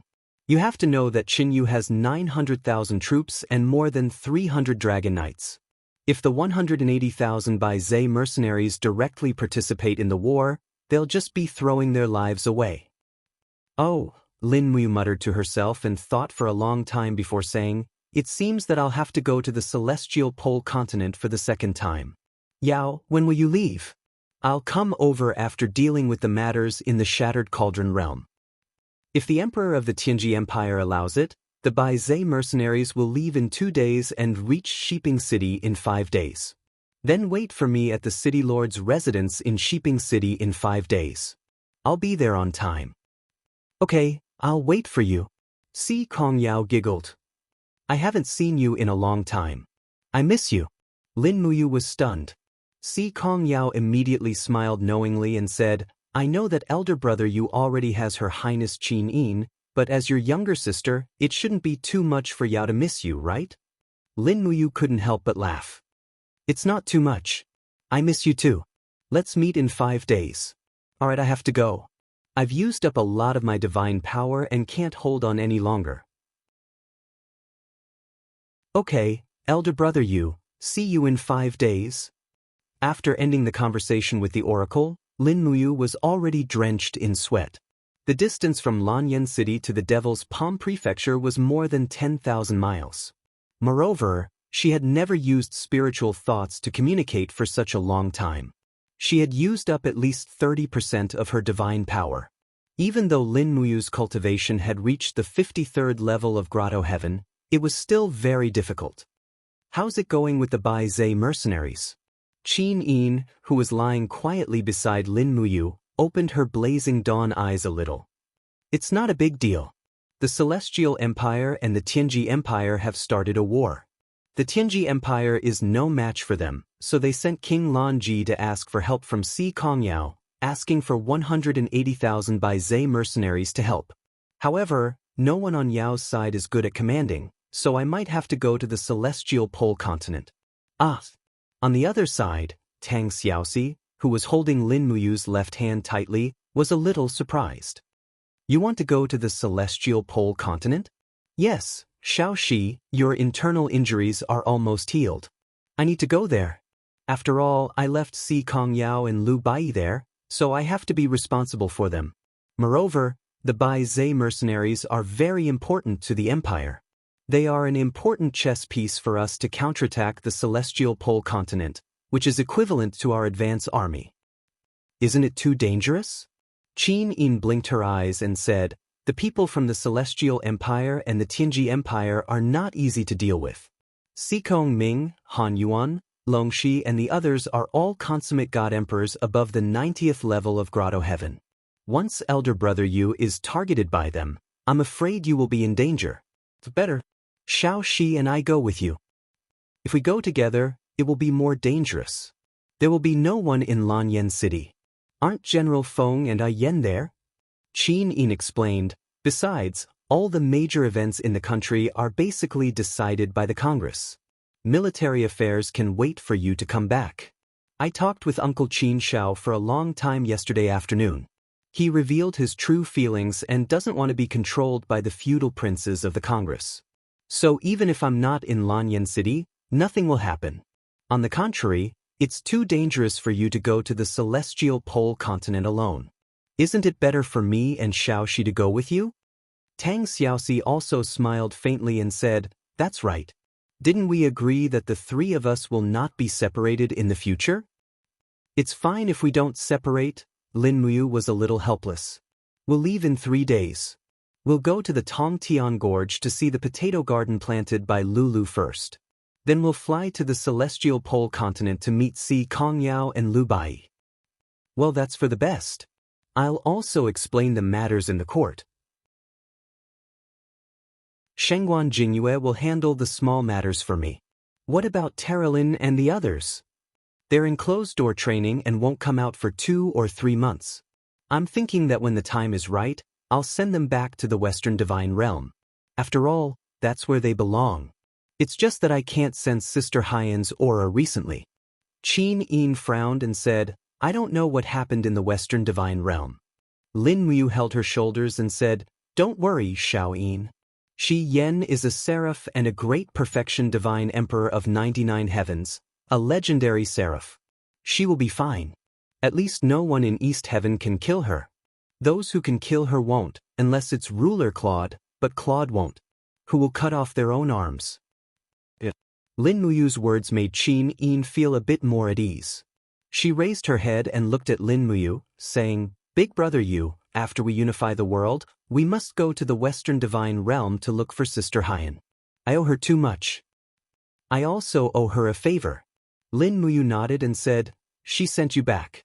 Otherwise, I'm afraid I won't be able to see you again. Yeah. 2 days later, a wolf falcon landed in the county city of Demon Palm Prefecture. After a long time, King Lan Ji respectfully held an imperial edict and went to the general's mansion. Meanwhile, Shang Qian and a group of attendants looked solemn. Seeing the imperial edict was like seeing the martial Saint Emperor Bai Mingyuan. They had to be respectful, even if they had to pretend. Si Kongyao receives the imperial edict. King Lanji's voice became much louder. Inside the general's mansion, Si Kongyao, Liu Bai, and the others naturally knew what had happened. They all knelt down. King Lanji said in a clear voice, "The emperor decrees that Si Kongyao is conferred the title of Shiping Commandery Princess and Xishan Province's chief executive. She will be in charge of all the troops in Xishan Province, as well as all the land, taxes, and treasuries in Xishan Province. At the same time, Baize's mercenaries are conferred the title of National Defense Army. Si Kongyao is ordered to immediately lead the National Defense Army to Shiping City to rest and reorganize. In a few days, they will set off to the north to assist Eastcom City." Si Kongyao lowered her head, raised her hand and said, Si Kongyao receives the imperial edict. King Lanji handed the imperial edict to Si Kongyao and said with a smile, "Miss Sikong, from now on, we are colleagues. You are a commandery king. I hope we can work together to defeat the strong enemy." "Of course." Si Kongyao glanced at the imperial edict and said, "But why is the Baize's mercenaries called the National Defense Army? I have never agreed to this." "So, the flag of the Baize's mercenaries is still the Baize's mercenaries. It will never be changed." "Miss, don't worry. His Majesty won't pursue this detail. As long as you can send troops, it will be fine." Saying this, King Lanji seemed to be a little anxious and said, "When shall we leave?" Si Kongyao smiled faintly and said, "The 3 armies are ready. We will leave in the afternoon." "Good, that's great."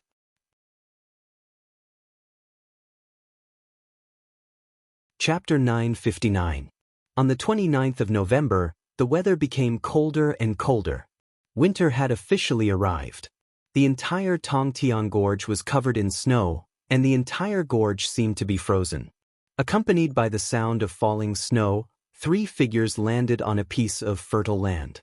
It was Lin Muyu, Qin Yin, and Tang Xiaoxi. Not far away, a few high-level demons dressed in the Empire's military uniform shouted in unison, "Who is it?" "It's me."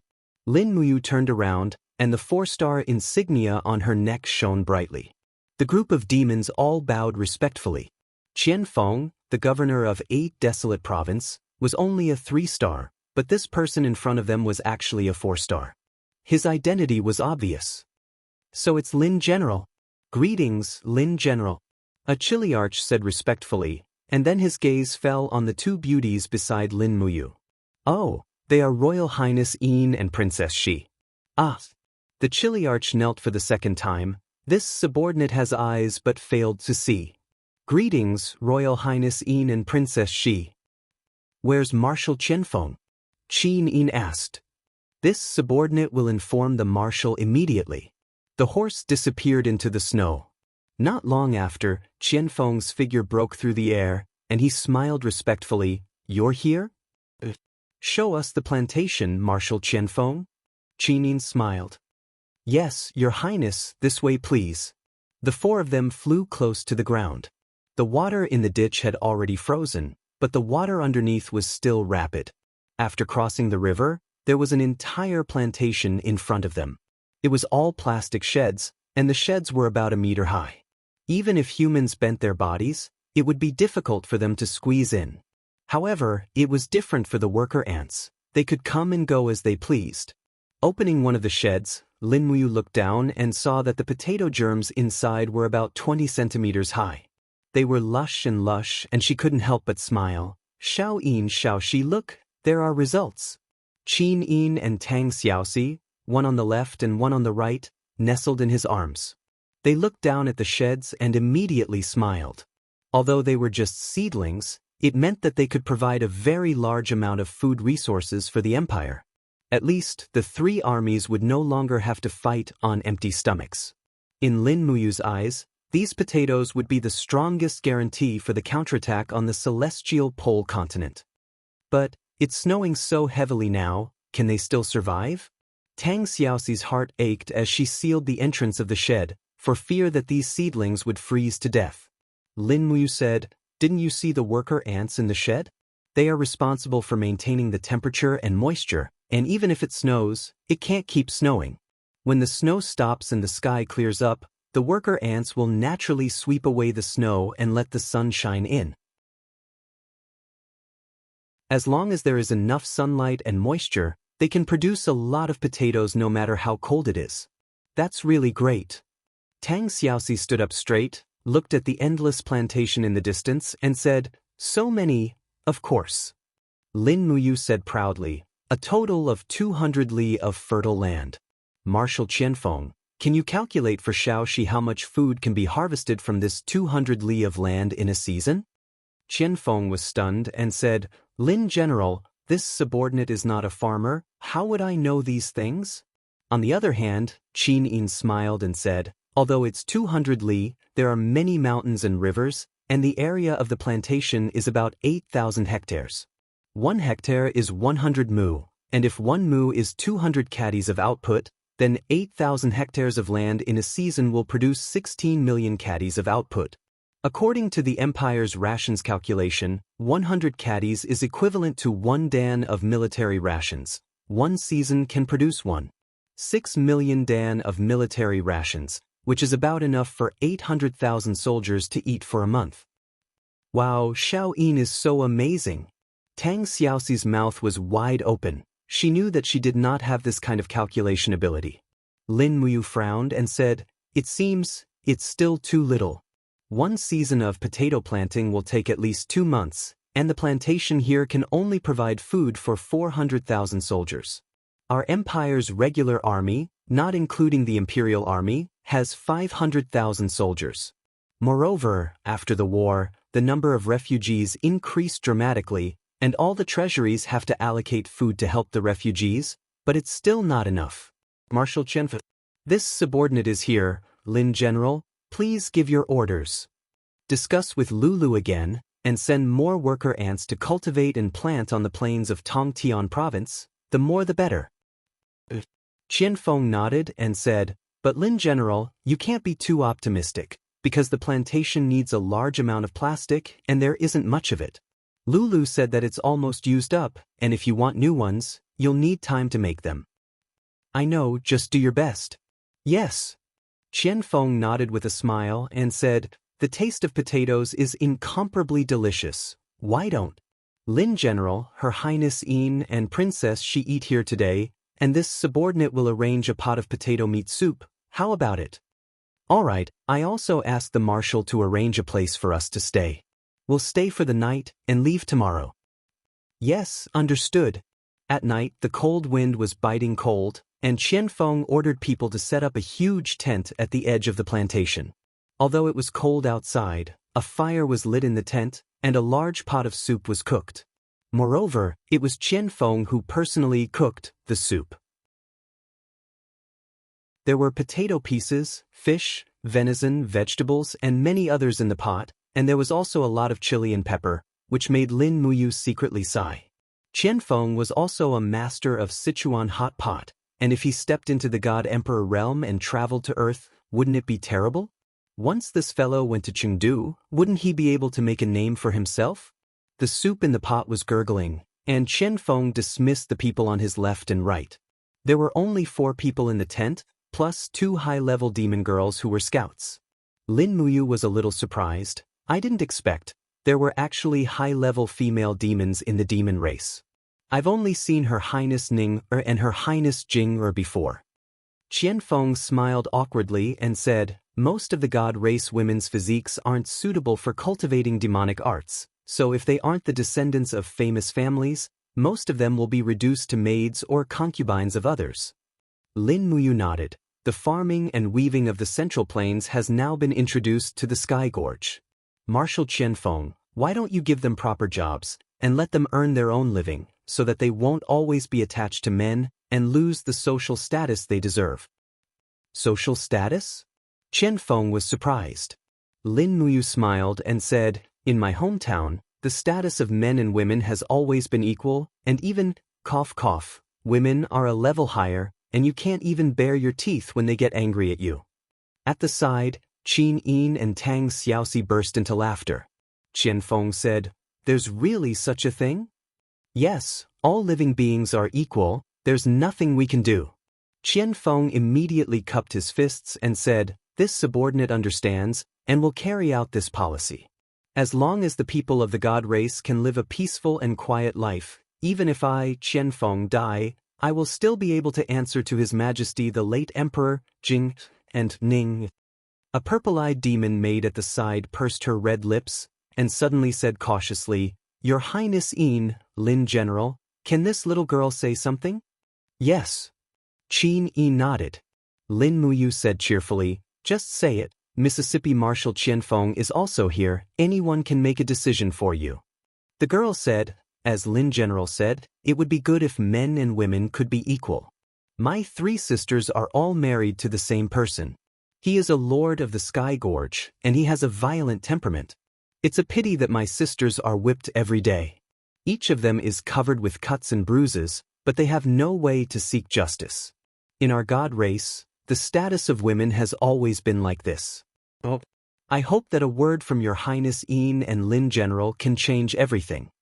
Lin Mu looked deeply at Qianfeng and said, Is it true? Qianfeng blushed with shame. Yes, the god race has always been like this. The Shattered Cauldron realm can't keep fighting. Marshal Qianfeng, you must send people to the Middle Earth to learn farming and weaving techniques. Otherwise, I'm afraid that the women of the devil race will never be able to change their fates. In addition, set up an official in the 8 Desolates province, enforce the constitution, and govern the province according to the law. This will save you a lot of trouble, and the unfairness in the 8 Desolates province will be greatly reduced. Just like what happened to this girl's elder sisters, according to the law, the man who whipped his wife should receive 100 lashes. Qianfeng nodded. Yes, I understand. Please rest assured, Lin General and Your Highness, I will do as you say. That's good. The girl at the side bowed deeply. Thank you, Lin General. You're welcome. The soup is ready. Qianfeng smiled. Come, serve it to Your Highness and Princess Shi. Here, I have prepared a jar of good wine. Let's not go home until we're drunk. But Lin Muyu was grateful for Qianfeng's trust in her. If it wasn't for the delay of the Tongtian Gorge, the Tianji Empire would have conquered Tianshu Province and Songnan Province long ago. Every factor in this war was very important, and Qianfeng was one of the important factors. As the wine entered his heart, Qianfeng's expression was no longer as carefree as before. Instead, it was more painful. He held his sword and said, The war destroyed our past and my home.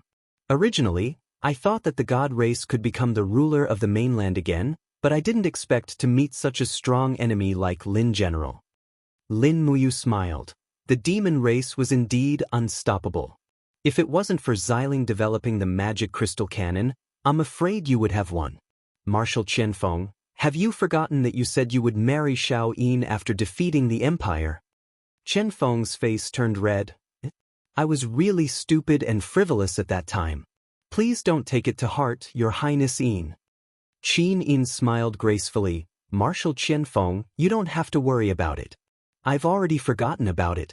There is only one person in Xiao Yin's heart, and there is only one person Xiao Yin wants to marry. That is my brother Yu. Her voice was soft, but it was very powerful. Lin Muyu held her little hand and said, Marry, marry, marry. When I return to my hometown and bring you to see my father, I will marry you. Tang Xiaoxi looked at her quietly. Although Lin Muyu was drunk, she was not completely drunk. She hurriedly said, And Xiao Shi, marry them together. Tang Xiaoxi's cloudy mood turned into a sunny one. Lin Muyu didn't dare to be careless again. Last time, the 2 goddess-like beauties got jealous and pierced through half of the sky of the empire. That was why there were 5 years of 3 kings' rule. This time, she must handle it well. Qianfeng sat at the side enviously and continued to drink. But he was afraid that when the wine entered his heart, it would only make him more depressed. In one's life, there will always be obstacles. Some people can get over it, but some people can't get over it for the rest of their lives. But if you get over it, why do you have to get over it? It's better to have someone living in your heart than to be alone.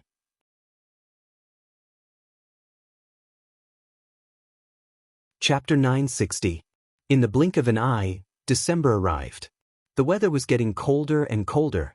Most of the 12 provinces in the Shattered Cauldron realm were covered in heavy snow. The celestial pole continent, which was connected to the Shattered Cauldron realm, was also covered in heavy snow. Shiping City was one of the famous cities of the Tianji Empire. It was rich in resources and had a sturdy city. However, Shiping City seemed to be empty at the moment. All the guards had been transferred away, leaving behind only a group of old and weak soldiers. Even the soldiers guarding the city gates were old men wrapped in cotton clothes. At a glance, one could tell that they were at least 50 years old. If they were in the Shattered Cauldron realm, such people would have long retired. Amidst the curtain of snow, 3 silhouettes meandered over.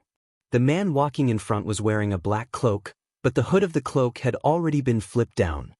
His handsome short hair was covered with a lot of snow, and under his sword-like eyebrows, his eyes shone with a penetrating light.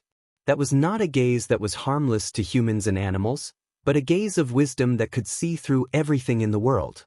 Behind the young man were 2 women dressed in civilian clothes. Although they were simple and plain, they couldn't hide their stunning beauty. When the 3 of them arrived at the city gates, several seasoned guards couldn't help but take a few more glances at them. "Kid, where are you going?" A seasoned soldier walked forward with a saber in his hand. He looked up and saw the hilt of a sword protruding from the back of Lin Muyu's cloak. It was obviously a sword, and a good one at that. Lin Muyu said respectfully, "Sir, I come from Bailey County in the south. I came to Shiping City to visit my relatives. My father is an accountant in this city's Chamber of Commerce." "Oh, what Chamber of Commerce?" the seasoned soldier asked. Lin Muyu answered without hesitation, "The Pingjin Chamber of Commerce." Fortunately, they had made thorough preparations before they came. The Pingjin Chamber of Commerce isn't a small chamber of commerce. Your father must be a well-known figure in the city. The seasoned soldier glanced at Qin Yin and Tang Xiaoxi behind Lin Muyu and asked, "What about these 2? Lin Muyu was about to say that they were 2 concubines, but unexpectedly, Tang Xiaoxi smiled and answered, "We are his cousins." The veteran carefully looked at Qin Yin's stunning appearance. Although her head was covered by a cloak, she was still stunning. The veteran frowned and said, "Why are her eyes closed?" Lin Muyu hurriedly explained, "My cousin suffered from an eye disease 2 years ago, and she can't open her eyes anymore. So this time, I came to find my father to ask for a coin to treat my cousin's eye disease. When her eye disease is cured, we can get married." The veteran couldn't help but laugh. "Young man, you're so lucky. These 2 cousins are both stunning beauties. It really makes one jealous. Go in. Be careful, the empire is at war. Recently, there have been many bandits harassing the people around Shiping City. After you get the money, hire a few people from the dojo before you go back." "Yes, thank you for your concern, sir." Lin Muyu held Qin Yin's hand and led her and Tang Xiaoxi into the city. They passed through safely. It seemed that the security in Shiping City was no longer as strict as before. It was no wonder that the Tianji Empire was at war. They had used almost all of their power to fight the Celestial Empire in East Com province. The security in Shiping City was definitely not as good as before. After entering the city, they asked around and found out that Si Kongyao's army had not arrived yet. However, it seemed that the outpost had already reached Shiping City in the morning. It was unknown when Si Kongyao and Lu Bai would arrive. It was Qin Yin and Tang Xiaoxi's first time in a foreign land, so they were very curious. It was already dark when they checked into the inn. Lin Muyu borrowed 2 umbrellas and brought the 2 cousins to enjoy the night view of Shiping City. Shiping City was rich and prosperous. After nightfall, it became even more prosperous. Although it was snowing heavily, red lanterns were lit in front of the shops. Restaurants, brothels, casinos, chambers of commerce, and gold shops were all open for business. There were many restaurants. Their noses were filled with the aroma of wine and food. It was hard to resist. Lin Muyu held an umbrella for Qin Yin. She put her arm around her shoulder and walked in the snow with her. She said, "We've been flying for 2 days and stayed on the island in the East Sea for a long time. We haven't had a good meal yet. Why don't we rush to enjoy the night view? Let's fill our stomachs first. I think the restaurants here are pretty good. Qin Yi nodded and smiled. I'll listen to brother you. Tang Xiaoxi pointed to a nearby restaurant with a red signboard. There's a restaurant called Thousand Fragrances. Why don't we go there? That's a brothel, not a restaurant. Doesn't the name have the word fragrant? Yes, that's why it's a brothel. Tang Xiaoxi could not help but blush. Why would I think of that? Lin Muyu held back her laughter. Let's go to the restaurant opposite Thousand Fragrances. After they entered the restaurant, the waiter immediately welcomed them. He took the umbrella and smiled enthusiastically. Young master, ladies, would you like to eat and drink? Please arrange a table with a good view. Sorry for the trouble. All right, please follow me. Upstairs, the table was located on the side of the street. What was rare was that the window was carved out of crystal. It was as transparent as glass, allowing one to have a panoramic view of the street outside while maintaining the warmth inside. There were 2 heaters placed beside the table, which was very thoughtful. Lin Muyu glanced at the menu and was stunned. It was really expensive. A dish of stewed bear paw cost 120 gold coins. In the celestial pole, bears were not protected animals, so how could they be so expensive? It seemed like this place was the same as Shattered Cauldron Realm. After the war, inflation had caused gold to become less valuable. However, the Empress and Marshal of Shattered Cauldron Realm obviously did not lack money. They filled the table with dishes that they liked and then ate slowly. They were waiting for Si Kong Yao and Lu Bai anyway, so there was no hurry. Lin Muyu warmed some wine and poured some for Qin Yin. Then she picked some food for her. Qin Yin could not open her eyes, nor could she attract other people's attention. Therefore, Lin Muyu took very good care of her, almost making Tang Xiaoxi jealous. Some merchants and young masters who were eating at the side naturally looked over and were attracted by the beauty of Qin Yin and Tang Xiaoxi. It was very rare to see beauties of this level in the celestial pole continent. As they were eating, a young master wearing a golden brocade robe suddenly walked over. He waved the fan inlaid with purple crystals in his hand, and 2 servants immediately moved a chair over. After the young master sat down, his eyes kept staring at Qin Yin and Tang Xiaoxi. He felt that he liked both of them and felt very uncomfortable. What are you doing? Lin Muyu suddenly looked at him and felt that it was a little troublesome to have another person at the table. The young master said, I am happy to sit here. What can you do to me? Lin Muyu frowned. Are you looking for trouble? The young master laughed loudly. That's right, I am looking for trouble. What can you do to me? Lin Muyu used her chopsticks to pick up a piece of pork rib and carefully placed it on Qin Yin's plate. She said gently, Eat more? Qin Yin smiled and nodded. Okay. The young master could no longer stand Lin Muyu's indifference. He stood up and said, Brat, are you blind? Can't you see that I am here? So what? Lin Muyu said plainly. The young master slammed his fan on the table and said, Forgive me for being blunt, but you are not fit to sit with these 2 ladies. If you know what's good for you, get out of here. I will treat them to this meal. She had seen too many people like this in this plane. Lin Muyu said, If I am not wrong, this young master is the son or grandson of the city lord or governor of Shiping City. Otherwise, he would not be so arrogant. The young master's face was cold. What nonsense are you spouting? I am Jing Nan, the nephew of the governor of Shiping City, Jing Shou. Brat, you are so arrogant. Do you know that half of the 3,000 soldiers guarding Shiping City are my men? I don't know. I'm not interested in you. Get out of here, Lin Muyu said plainly. How dare you? Jing Nan was furious. He grabbed his fan and whipped it at Lin Muyu's face. This fan was made of metal. Once it hit, it would definitely leave a scar. Jing Nan felt that his looks were not bad, but compared to the brat in front of him, he was much softer. In a moment of jealousy, he only wanted to smash Lin Muyu's face before anything else. Before the fan could even touch Lin Muyu's face, it was bounced off. A golden light flashed. It was the god's wall. Jing Nan immediately bled from the impact. His face was ashen as he retreated. He shouted, "This brat is a tough nut to crack. Attack him together and kill him. I will take responsibility for any trouble." Immediately, the 7 or 8 people who had been eating stood up, drew their weapons and rushed over.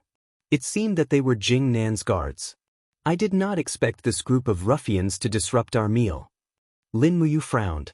Tang Xiaoxi lowered her head and desperately ate a bare paw. She raised her head and stared at Lin Muyu with her bright eyes. Obviously, she was saying that this group of ruffians did not affect her mood to eat. Lin Muyu smiled helplessly. Xiao Shi, this foodie, really could not do anything about her. Qin Yin, who was at the side, whispered, "Brother Yu, we agreed to secretly assist Si Kongyao this time. So don't kill them. Just teach them a lesson." Lin Muyu stood up and grabbed the Xin Yuan sword. Without unsheathing it, her figure flashed past. The hilt of the sword heavily hit the abdomen of a guard, sending him flying. Then she lifted her foot and kicked another guard. Her movements were smooth and smooth. Within 5 seconds, the group of people were all lying on the ground begging for mercy. Lin Muyu did not even use her supreme divine power or Do Qi. She only used her strong physique to deal with this group of mortals. "Just you wait." Jing Nan's face was swollen, but his eyes were full of resentment. "Don't leave if you have the guts. Wait for me to call for reinforcements." "Stop," Lin Muyu said coldly. "What do you want? Didn't you say that you want to treat these 2 ladies to a meal? Waiter, this young master Jing Nan wants to pay for us. You know what to do." The waiter looked at Jing Nan blankly. Jing Nan gritted his teeth. "Put it on my bill." Lin Muyu returned to her seat. It felt good to have someone paying the bill. She picked up the stewed bear paw soup and took a sip. She couldn't help but be in a good mood. "Wow, it smells so good," Qinin chuckled and closed her eyes. Her long eyelashes trembled slightly. "Brother Yu, Si Kongyao and the others are here." On the street, under the illumination of red lanterns, a group of soldiers slowly entered Shiping City. Everyone had the same emblem on their arms. That was the image of the divine beast Bai Zhe. The girl riding a tall horse at the front was none other than Si Kongyao.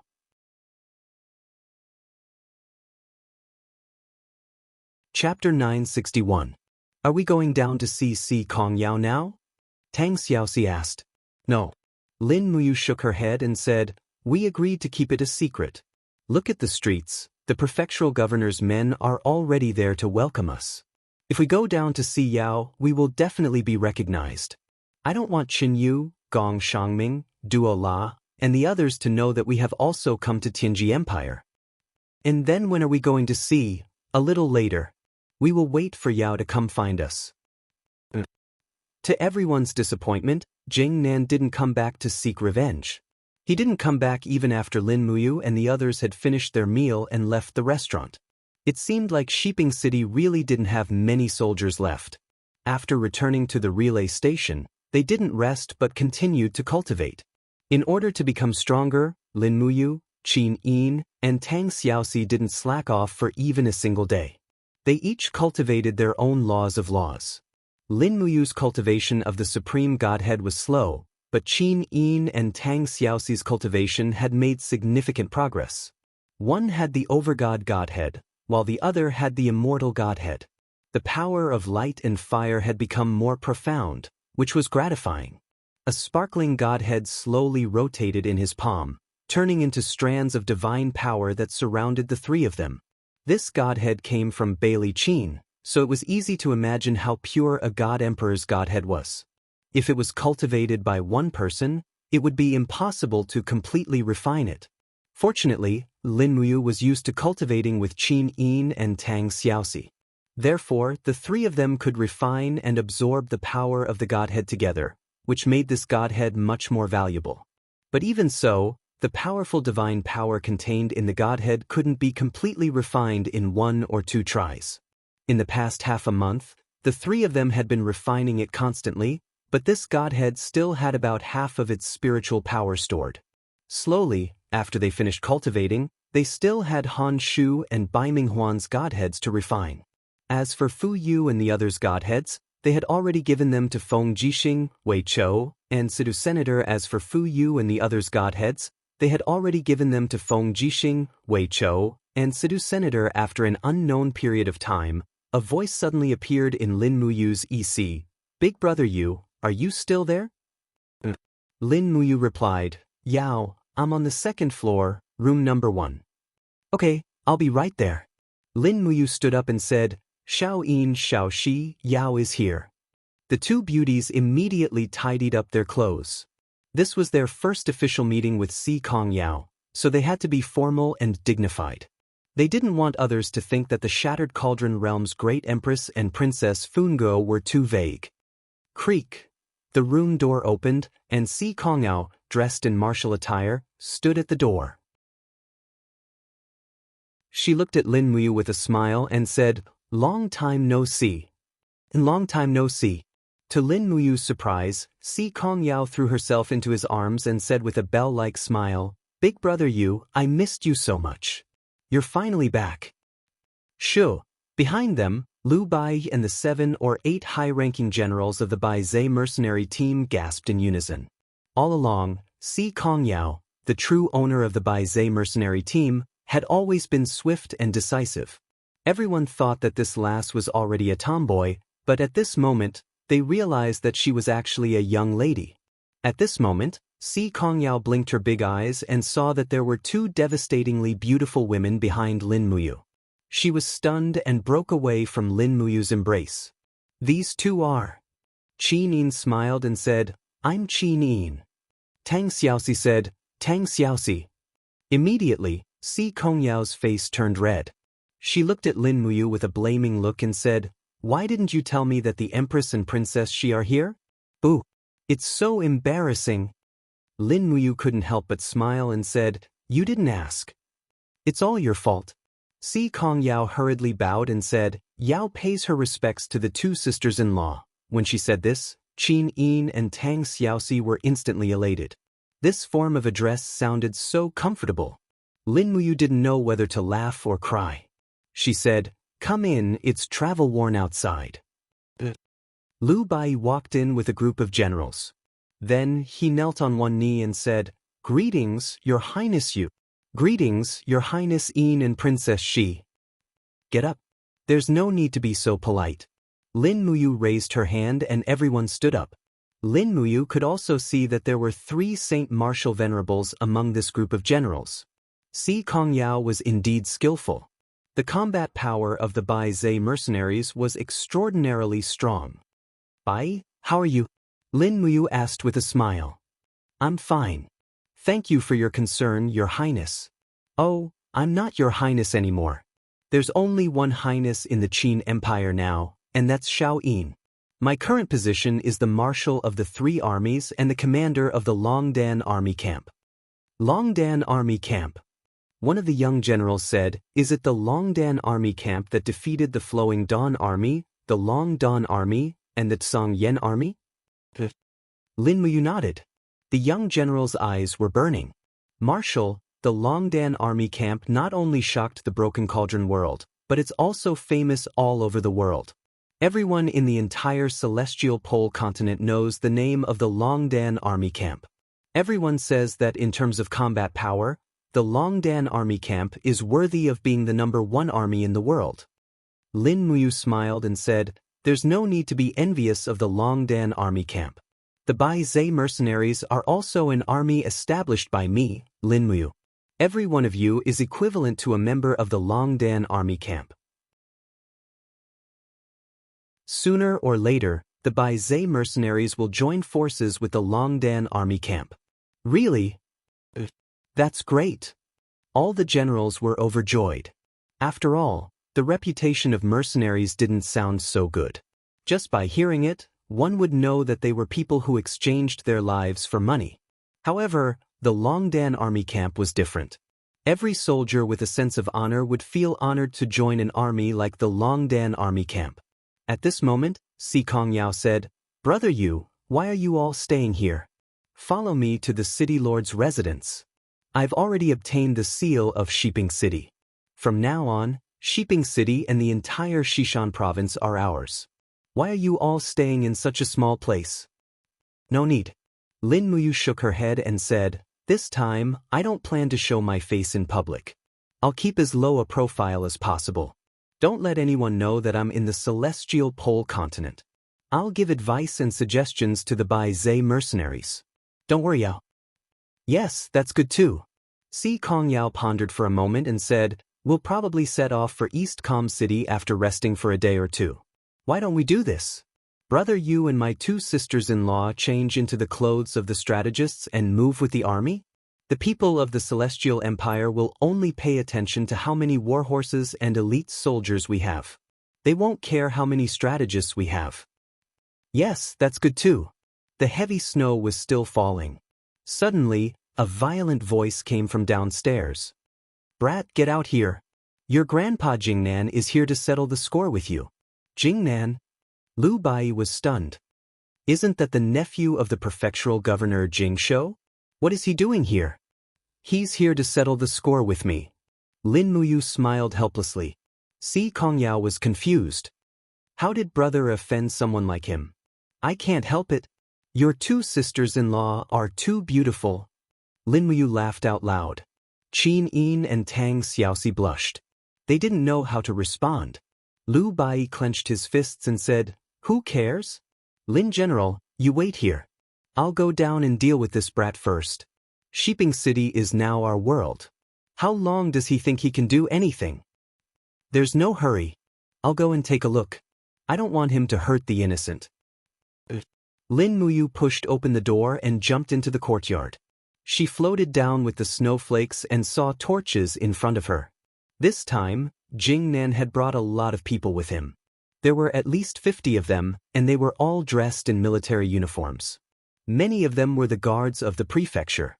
The strongest one could even condense the king's fighting flame. Brat, you have guts. Jingnan fiercely pulled out his sword and pointed it at Lin Muyu. He said, don't you know whose territory you're in? How dare you be so arrogant? You're simply courting death. Guards, this man is a human trafficker. According to the laws of the Tianji Empire, he should be executed immediately. Kill him and find the two innocent women. Yes. A group of guards pulled out their weapons and stepped forward. Jingnan's eyes were full of pride. Where's your arrogance? Aren't you very good at fighting? I'd like to see how you can defeat my 100 elite guards. Lin Muyu furrowed her brows. At this time, Si Kongyao's voice came from upstairs. Guards, surround him and disarm. Rustle, rustle, rustle. The sound of footsteps was endless. Countless Bai Zhe mercenaries rushed out from every corner of the inn, the sides of the street, and the alleys. They raised their torches and pointed their bows at Jingnan's people. In the blink of an eye, they surrounded the 100 people. Lu Bai and a group of captaincy also pulled out their swords and surrounded Lin Muyu, pointing at Jingnan and his people. Under the shining light of the torches, the 3 golden stars on the necks of Lu Bai and the other generals were very bright. In the celestial pole land, a person with a 3-star military rank was a lieutenant of at least 5,000 people. This also meant that the status of this group of people was higher than Jingnan. Moreover, there were more than a dozen of them. What kind of lineup was this? Lin Muyu smiled lightly. With these people, I can afford to offend you, right? Jingnan seemed to be petrified for a moment. What's going on? Si Kongyao descended from the sky. Jingnan immediately knelt down. Greetings, eldest Miss Si Kongyao. Si Kongyao said coldly, what is young Master Jingnan doing here in the middle of the night? I didn't know eldest Miss was also here. I just came to find a human trafficker? Human trafficker? Si Kongyao sneered. There are no human traffickers here, only distinguished guests. Guards, disarm and throw Jingnan into the dungeon. He will be sentenced to 1 year. The reason is, he offended me. The rest of you, become Bai Zhe mercenaries and follow me into battle. Yes. Jingnan's face was ashen. He looked at Lin Muyu from afar. Only then did he understand that the youth in front of him was not someone he could afford to offend. As for the 2 beautiful women, how should he put it? In this world, those stunning beauties that could cause the downfall of a city and country were generally not people that ordinary people could touch. Although it was cruel, this was the truth.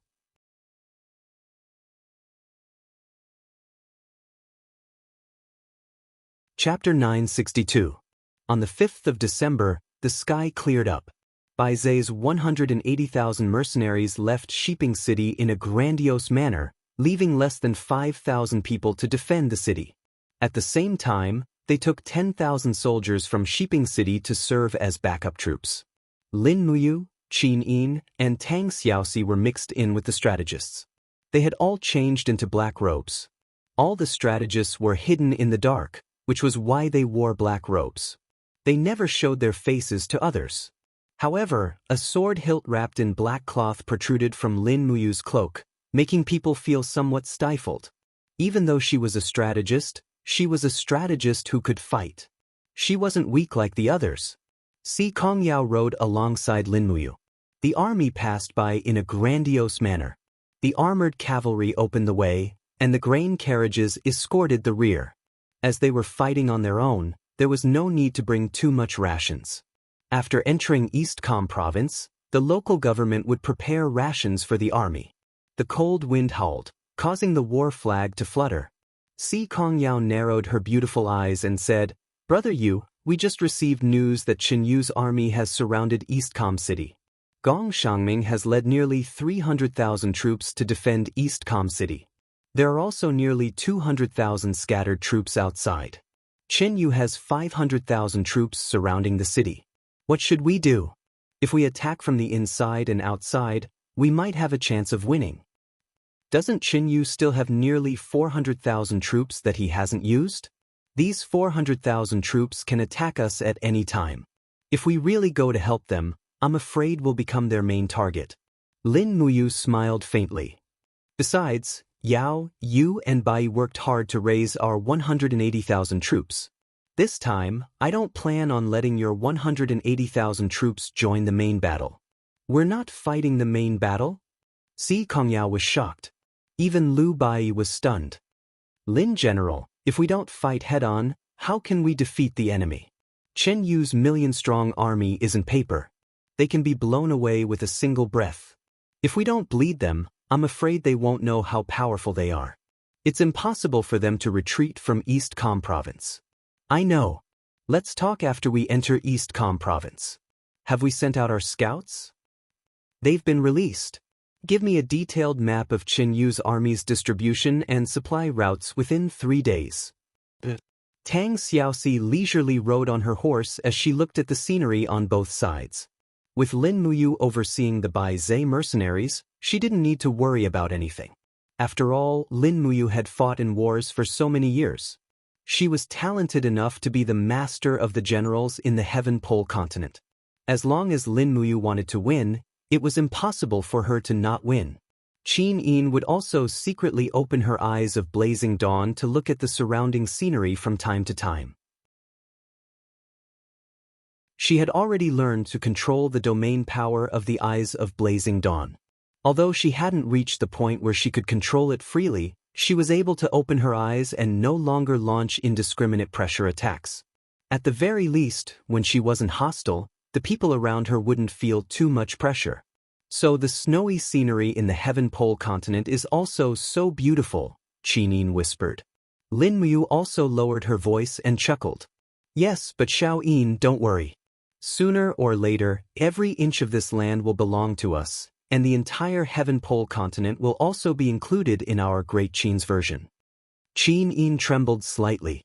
"Brother, have you really decided to go on an expedition across the sea?" "Yes, but we still need some time. At most 3 years, at least 1 year. We need to make sufficient preparations before we can make a decision." Lin Muyu looked straight at her and said, "Xiao Yin, do you think I've changed?" "Yes, a little," Qin Yin nodded. "If it was in the past, brother, you most likely wouldn't take the initiative to attack others. There's no other way.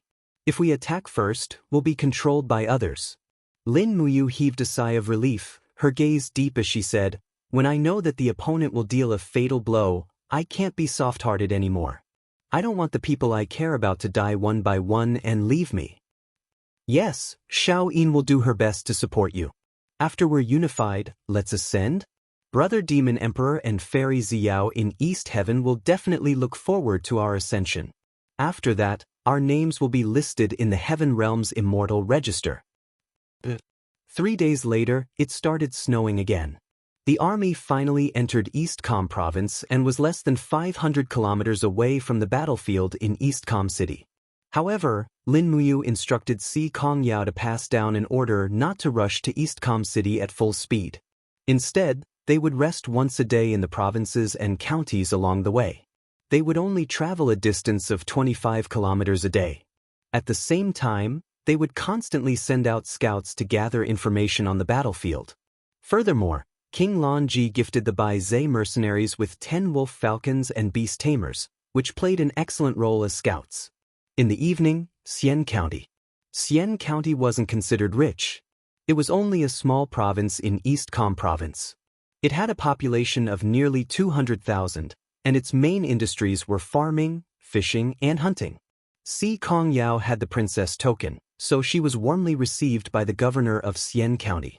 When the army arrived outside the county city and set up camp in the evening, a large number of provisions, armaments, cattle, and sheep were delivered from the city. Therefore, it was easy to slaughter pigs and cows to reward the army. The central tent of the Bai Zhe mercenaries was heavily guarded. Even the governor of Xian County wasn't qualified to enter. However, when Lu Bai opened the tent door and walked in, he found Lin Muyu, Qin Yin, Si Kongyao, and the others cooking beef hot pot. They had received a large piece of beef thigh from the governor of Xian County, and it was just right for the hot pot. Lu Bai sat down honestly and beamed. Wow, I didn't expect there to be delicious food for dinner tonight. Si Kongyao glared at him. Did you complete the mission? Lu Bai took out a scroll and handed it to Si Kongyao. Si Kongyao handed it to Lin Muyu and said, Brother Yu, take a look. Ask me if there's anything you don't understand. I've been to Eastcom province many times, so I'm very familiar with it. Lin Muyu sat cross-legged and unfurled the scroll with a whoosh. It was a large map of Eastcom province and Tianji province. On it, red ink had been used to mark the defenses, camps, manpower, and supply routes of the 900,000 troops under Qin Yu's command. Lin Muyu pondered for a long time before slowly putting down the map. What's the matter? Qin Yin asked. Lin Muyu took a deep breath. Qin Yu is indeed Qin Yu. He can't be compared to those muddle-headed emperors like Qin Yi, Baiming Yuan, and Shi Yuan. Look, his 500,000 troops have surrounded Eastcom City and blocked all the exits. The other 400,000 troops are divided into 8 groups. 3 of them are in the southeast of Eastcom City to guard against reinforcements from the Blackstone Empire. The other 5 are in a pentagon formation to the north of us. The 5 armies can cooperate with each other at any time. These 250,000 troops are used to stop us. Si Kongyao narrowed her eyes and said, These 250,000 troops are the Terminus Earth Corps, led by Zhou Binlong. In the army of the Celestial Empire, apart from the Terminus Heaven Corps led by Dongxing Wang, this Terminus Earth Corps is the second best. Chen Yu really thinks highly of the Bai Zhe mercenaries by sending the Terminus Earth Corps to deal with us. At this time, a dragon's roar suddenly came from above. It's a dragon knight. Tang Xiaoxi was slightly startled. Qin Yin gently moved her palm, and a faint divine luster surrounded her jade-like fingers. She asked, Big Brother Yu, the Bai Zhe mercenaries don't have a dragon knight. It must be the Celestial Empire's dragon knight spying on us. Should we take care of them? No need. Lin Muyu shook her head. Don't worry about it.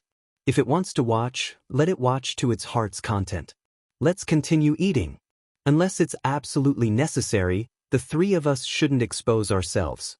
I don't want to officially break off relations with Qin Yu for the time being. After all, we are still allies on the surface. Si Kongyao started to feel uneasy. She frowned and said, Then, Big Brother Yu, we are less than 400 li away from the Terminus Earth Corps. Their cavalry can rush here in a day and night. Are we really going to sit here and wait for death? Yao, pass down the order to strengthen the defenses. After setting up camp, we must immediately dig fortifications and bury antlers. The spear soldiers will be stationed at the periphery. The archers will be behind them. The cavalry will be in the middle. Even if they rush here to attack, they will be tired cavalry. We have the spear soldiers and archers. Why would we be afraid of a tired cavalry? Si Kong Yao smiled gently and nodded. Yes, I understand. At that moment, Si Kong Yao felt that Lin Muyu was truly an exceptional general. It was as though as long as he was by her side, victory would be in her grasp. There was nothing to worry about. When Lin Muyu gave the order, he revealed a calm and confident look. This was something that Si Kong Yao had never seen before. The young lady's heart thumped, but in front of Qin Yin and Tang Xiaoxi, Si Kong Yao could only control her emotions. So be it. Calling someone I like brother and sister is better than being strangers. Lu Bai rubbed his hands together. Let's eat hot pot. Let's eat hot pot. Lin Muyu glared at him. What are you eating for? Go and give a new order before eating. Ah? There's another order? Yes, send the scouts out again. Why, haven't we already found out the details of the army? The distribution of rations, the amount of rations stored, the amount of rations being transported, and the details. I need all of these. If we just do a rough investigation, it will harm the entire army. Yes, this subordinate understands. Lu Bai was solemn. He placed the helmet under his armpit and bowed before leaving. Qin Yin was surprised. Big brother Yu, what are your plans? Rations, it's still rations. Lin Muyu muttered to herself. The Celestial Empire's 900,000 people entered Eastcom province, but they didn't manage to conquer any of the cities along the way before they surrounded Eastcom city. Therefore, most of the Celestial Empire's rations have to be transported from the mainland. However, the two places are separated by such a huge forest of no return. Their rations route must have been approved by the Demon Empress, so we just need to cut off the rations route and secretly send people to burn their granaries. Think about it, how much rations do 900,000 people need to eat in a day? In less than 5 days, they will have to kill their horses to appease their hunger. In less than half a month, I'm afraid the Celestial Empire will collapse without a fight. Once they flee, without any cavalry, our cavalry will be able to chase after them. 900,000 troops. It'll be good enough if half of them can return to the Celestial Empire. Si Kong Yao's little mouth was agape. This was the true definition of a famed general. This was the penetrating insight that a famed general should have. Lu Baizh and the rest were only thinking about the battle before them, but Lin Muyu was already thinking about the battle that would happen a month later. The difference in their ability to grasp a war was like heaven and earth.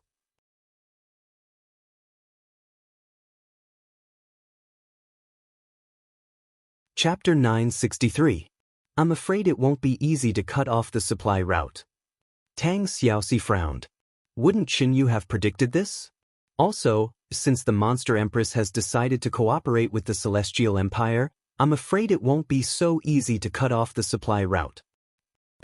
Lin Muyu nodded and smiled.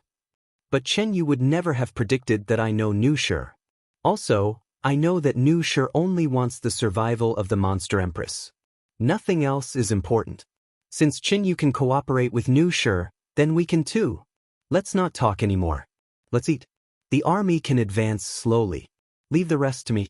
After a full meal, everyone responded. Lin Muyu, Qin Yin, and Tang Xiaoxi shared a tent. There were 3 wooden beds in the tent, and the quilts were warm and dry. In the middle of the night, Lin Muyu suddenly sat up and grabbed the Shenyuan sword beside the bed. What's wrong? Qin Yin was a light sleeper. She opened her eyes and looked at him. I want to see Nu Shi. I knew it. Qin Yin smiled. Since you want to go, I'll go with you.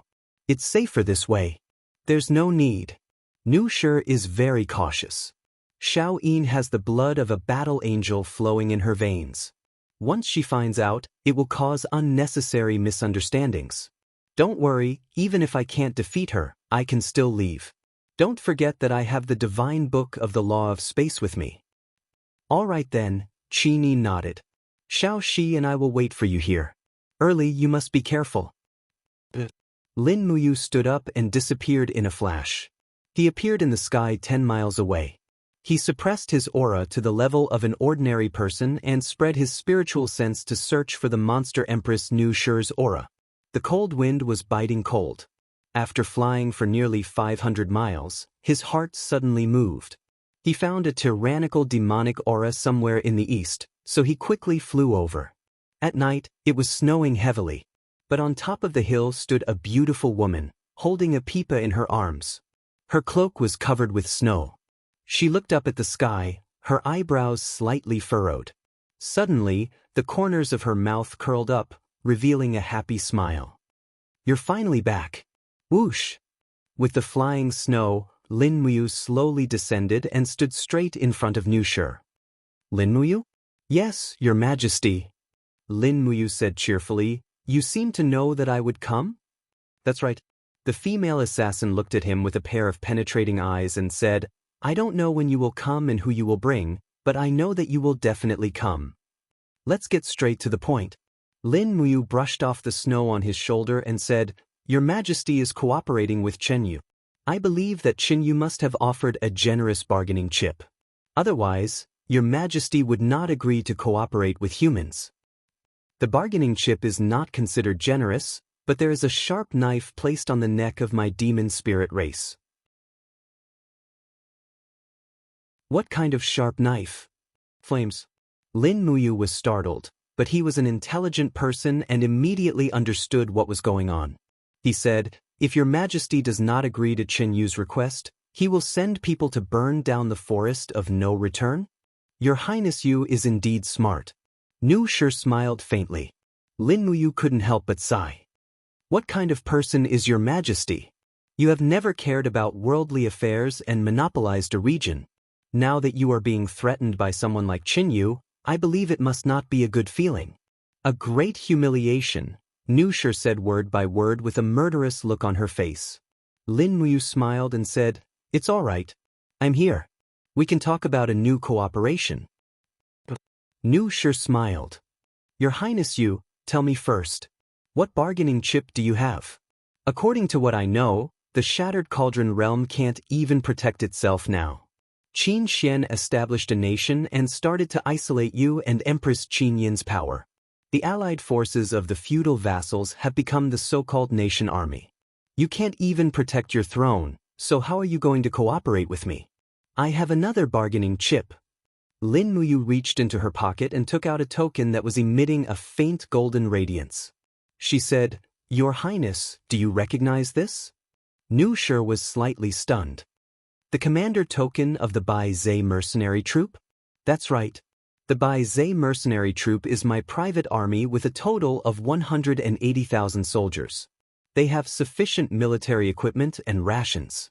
If I have the Bai Zhe mercenary troop as a bargaining chip, does Your Highness think that we can talk about cooperation? Nu Shi smiled. All right, Lin Muyu is indeed Lin Muyu. No one would have expected you to make such a move. It's good that you kept the Bai Zhe mercenary troop. I'm afraid that a mere Bai Zhe mercenary troop will cause chaos in the celestial pole continent. Please tell me, Your Highness Yu, how do you want to cooperate? Lin Muyu was not in a hurry to answer. Instead, she took out an umbrella from her cosmos sack and opened it with a swoosh. She walked forward to shield the demon empress from the wind and snow. She smiled and said, This place is really not suitable to talk about such a big matter. Nu Shi couldn't help but smile. She felt warmth in her heart. She was the demon spirit king and was born with unparalleled beauty. However, no man in this world dared to treat her well. Lin Muyu was the first. More importantly, Nu Shi didn't dislike this man. Instead, she felt that he was very interesting and she was willing to get close to him. Thinking of this, Nu Shi's face suddenly turned red. She couldn't help but curse herself in her heart. She was simply crazy. However, Lin Muyu didn't notice Nu Shi's abnormality. She continued, Your Highness gave up a supply route in the Forest of No Return, allowing the Celestial Empire to pass through the Forest of No Return. This is the biggest bargaining chip that Qinyu can use to cross the forest of no return to attack the Tianji Empire. Without this supply route, I'm afraid that Qinyu's million-strong army will be nowhere to go. Nu Shi was stunned. Your Highness, you wants me to cut off the supply route? You don't have to do it yourself. The Bai Zhe mercenaries can do it for you. All your Highness has to do is order the demon spirit army not to attack the Bai Zhe mercenaries. I don't even need your Highness to use a single soldier to help me. You can just watch from the sidelines. Then, what benefits does our demon spirit race have? Too many. Lin Muyu smiled and said, first of all, you don't have to be threatened by Qianyu anymore. Once Qianyu's army is defeated, he won't even have the strength to set fire to the forest of no return. Secondly, the demon spirit race lives in the forest all year round and is constantly under threat. Your Highness can take advantage of the situation and attack the Tianji Empire's Huiyuan province. Taking down Huiyuan City will become the foundation of the demon spirit race. Thirdly, when my great Qin's million-strong army sweeps through the celestial pole continent, your Highness can join hands with me to rule the celestial pole continent. Nu Shi's shoulders slightly trembled. Lin Muyu's words had greatly exceeded her imagination. Your Highness, you wants my demon spirit race to participate in the struggle for hegemony in the celestial pole continent? Your Highness, can you avoid it? Furthermore, the demon spirit race is already involved. You helped the Celestial Empire to attack the Tianji Empire's Yanji Corps, causing the Yanji Corps to be defeated and Zhang Cheng to be killed. Even if you don't attack the Tianji Empire, the Tianji Empire will take revenge sooner or later. Zhang Cheng is the sacred martial god, an existence second only to Sikong Ming. Your Highness, do you think that Bai Mingyuan will let your demon spirit race off? Nu Shi's shoulders violently trembled. Perhaps it was because of the cold, or perhaps it was because of fear. If Bai Mingyuan really wanted to take revenge, the price would be too great. Lin Muyu continued, once the supply route is cut off, Qinyu will definitely panic. He will then give the order to attack the city. There will definitely be a decisive battle between the Celestial Empire and the Tianji Empire. As long as both of them suffer heavy losses, your Highness can take advantage of the situation and seize the Huiyuan province. With the Huiyuan province and the Xishan province occupied by the Bai Zhe mercenaries, it will be enough to establish a foothold in this celestial pole continent. Nu Shi nodded. After thinking for a long time, she raised her head and smiled. Has your Highness you already thought about the future for my demon spirit race? That's right. Lin Muyu's eyes were like torches as she looked at her, because I have long regarded your Highness as an ally. Your Highness wants to enjoy peaceful days, and so do I. However, only after eliminating the dissidents will there be true peace. What your Highness has to do is very simple. It's just a choice. Choose me, Qinyu, or even Bai Mingyuan. Whoever you think will be the final ruler of this continent, you can choose him. Nu Shi's eyes were tranquil. After a few seconds, she said, Can your Highness you show me your sword? Lin Muyu unsheathed the Xianyuan sword. Nu Shi held the divine sword, her body slightly trembling. She said, Such a powerful morality. This is? The Xianyuan sword, the weapon that Brother Demon Emperor gave me. The Xianyuan sword. Nu Shi raised her head and looked at him. This is the sword of a king. Lin Muyu was stunned. Why do you say that? Nu Shi took a step back and knelt on the ground. Demon Emperor Nu Shi is willing to respect Lin Muyu as the king. As long as the king points, the demon race will go through fire and water. Lin Muyu hurriedly reached out to hold her arms. Get up, your Highness is too kind. Nu Shi stood up and smiled. Then, the alliance has been formed. It seems that your Highness has also made a choice. Yes, with the Eastern Heaven Realm's 7 luminaries Demon Emperor as your backing, your Highness you will eventually become the king of this plane. This little girl is just adapting to the circumstances. Lin Muyu looked at her deeply. He knew that his charm had not reached the point where it could confuse the Demon Emperor. Nu Shi was very smart, and her choice would be the wisest. Land of Exile. Dark clouds rolled in the sky as if a heavy rain was coming. On the ground, countless creatures looked up at the sky. They knew that it rarely rained in the land of exile. Even if it rained, it was just acid rain contaminated by radiation. Thunder rumbled, and a bolt of lightning tore open the sky. The exiles looked up at the sky and saw a beautiful woman with 6 wings behind her descending from the sky. When she landed in the town, the 6 wings disappeared on their own, as if they had never appeared. She looked around and stepped into a tavern. "Give me a glass of strong wine." She pressed a gold coin on the counter. The owner of the tavern was a bearded man who had lost an eye. He was slightly startled, then accepted the gold coin and said, "Please wait a moment, it will be ready soon." The beautiful woman wore an exquisite angel costume and slowly sat on a seat by the window. A few minutes later, amidst the flashes of lightning and strong winds outside, another beautiful figure appeared. It was still a 6-winged angel. She slowly flew to the window and said faintly, "Shi Yan, is this your choice? You said that you want to go back to your hometown to rest, but why did you come to such a filthy place like the land of exile? Do you know how great of a loss this is to the Western Heaven Realm? Why don't you go back to your hometown?" Shi Yan held the goblet, took a sip and smiled. "Hometown? My old friends there have long died. What kind of hometown is it without any relatives?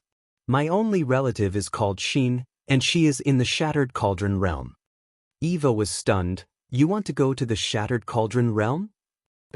But the power of the Divine Pact is still there. Once you go to the Shattered Cauldron Realm without being exiled, you will lose all your power." "It's okay, I am just going to find my family. I don't need power. Do you want to come in for a drink?" Eva frowned and sat in front of Shi Yan, saying, "You are even more willful than Xin. So I want to go to her. Eva, do you want to come with me and leave this hypocritical world?" "Me?" Eva took the strong wine, took a sip and said, "Forget it, I don't have that kind of luck." Not far away, a few burly men who were drinking didn't dare to make a sound. No one dared to breathe loudly. The people of the land of exile all knew the legend of the Heaven Realm. These 2 beautiful women both had 6 wings. They were the 2 strongest blazing angels in the God Realm. Who dared to provoke them unless they didn't want to live? However, it was really too boring for 2 blazing angels to come to this barren land to drink.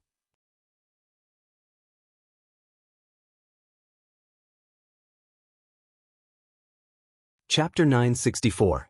Tell me, what are you thinking? Eva held her goblet and looked indifferently at Shi Yan, her best friend who had known her for over 10,000 years. "Actually, I don't have any thoughts. I'm just very confused."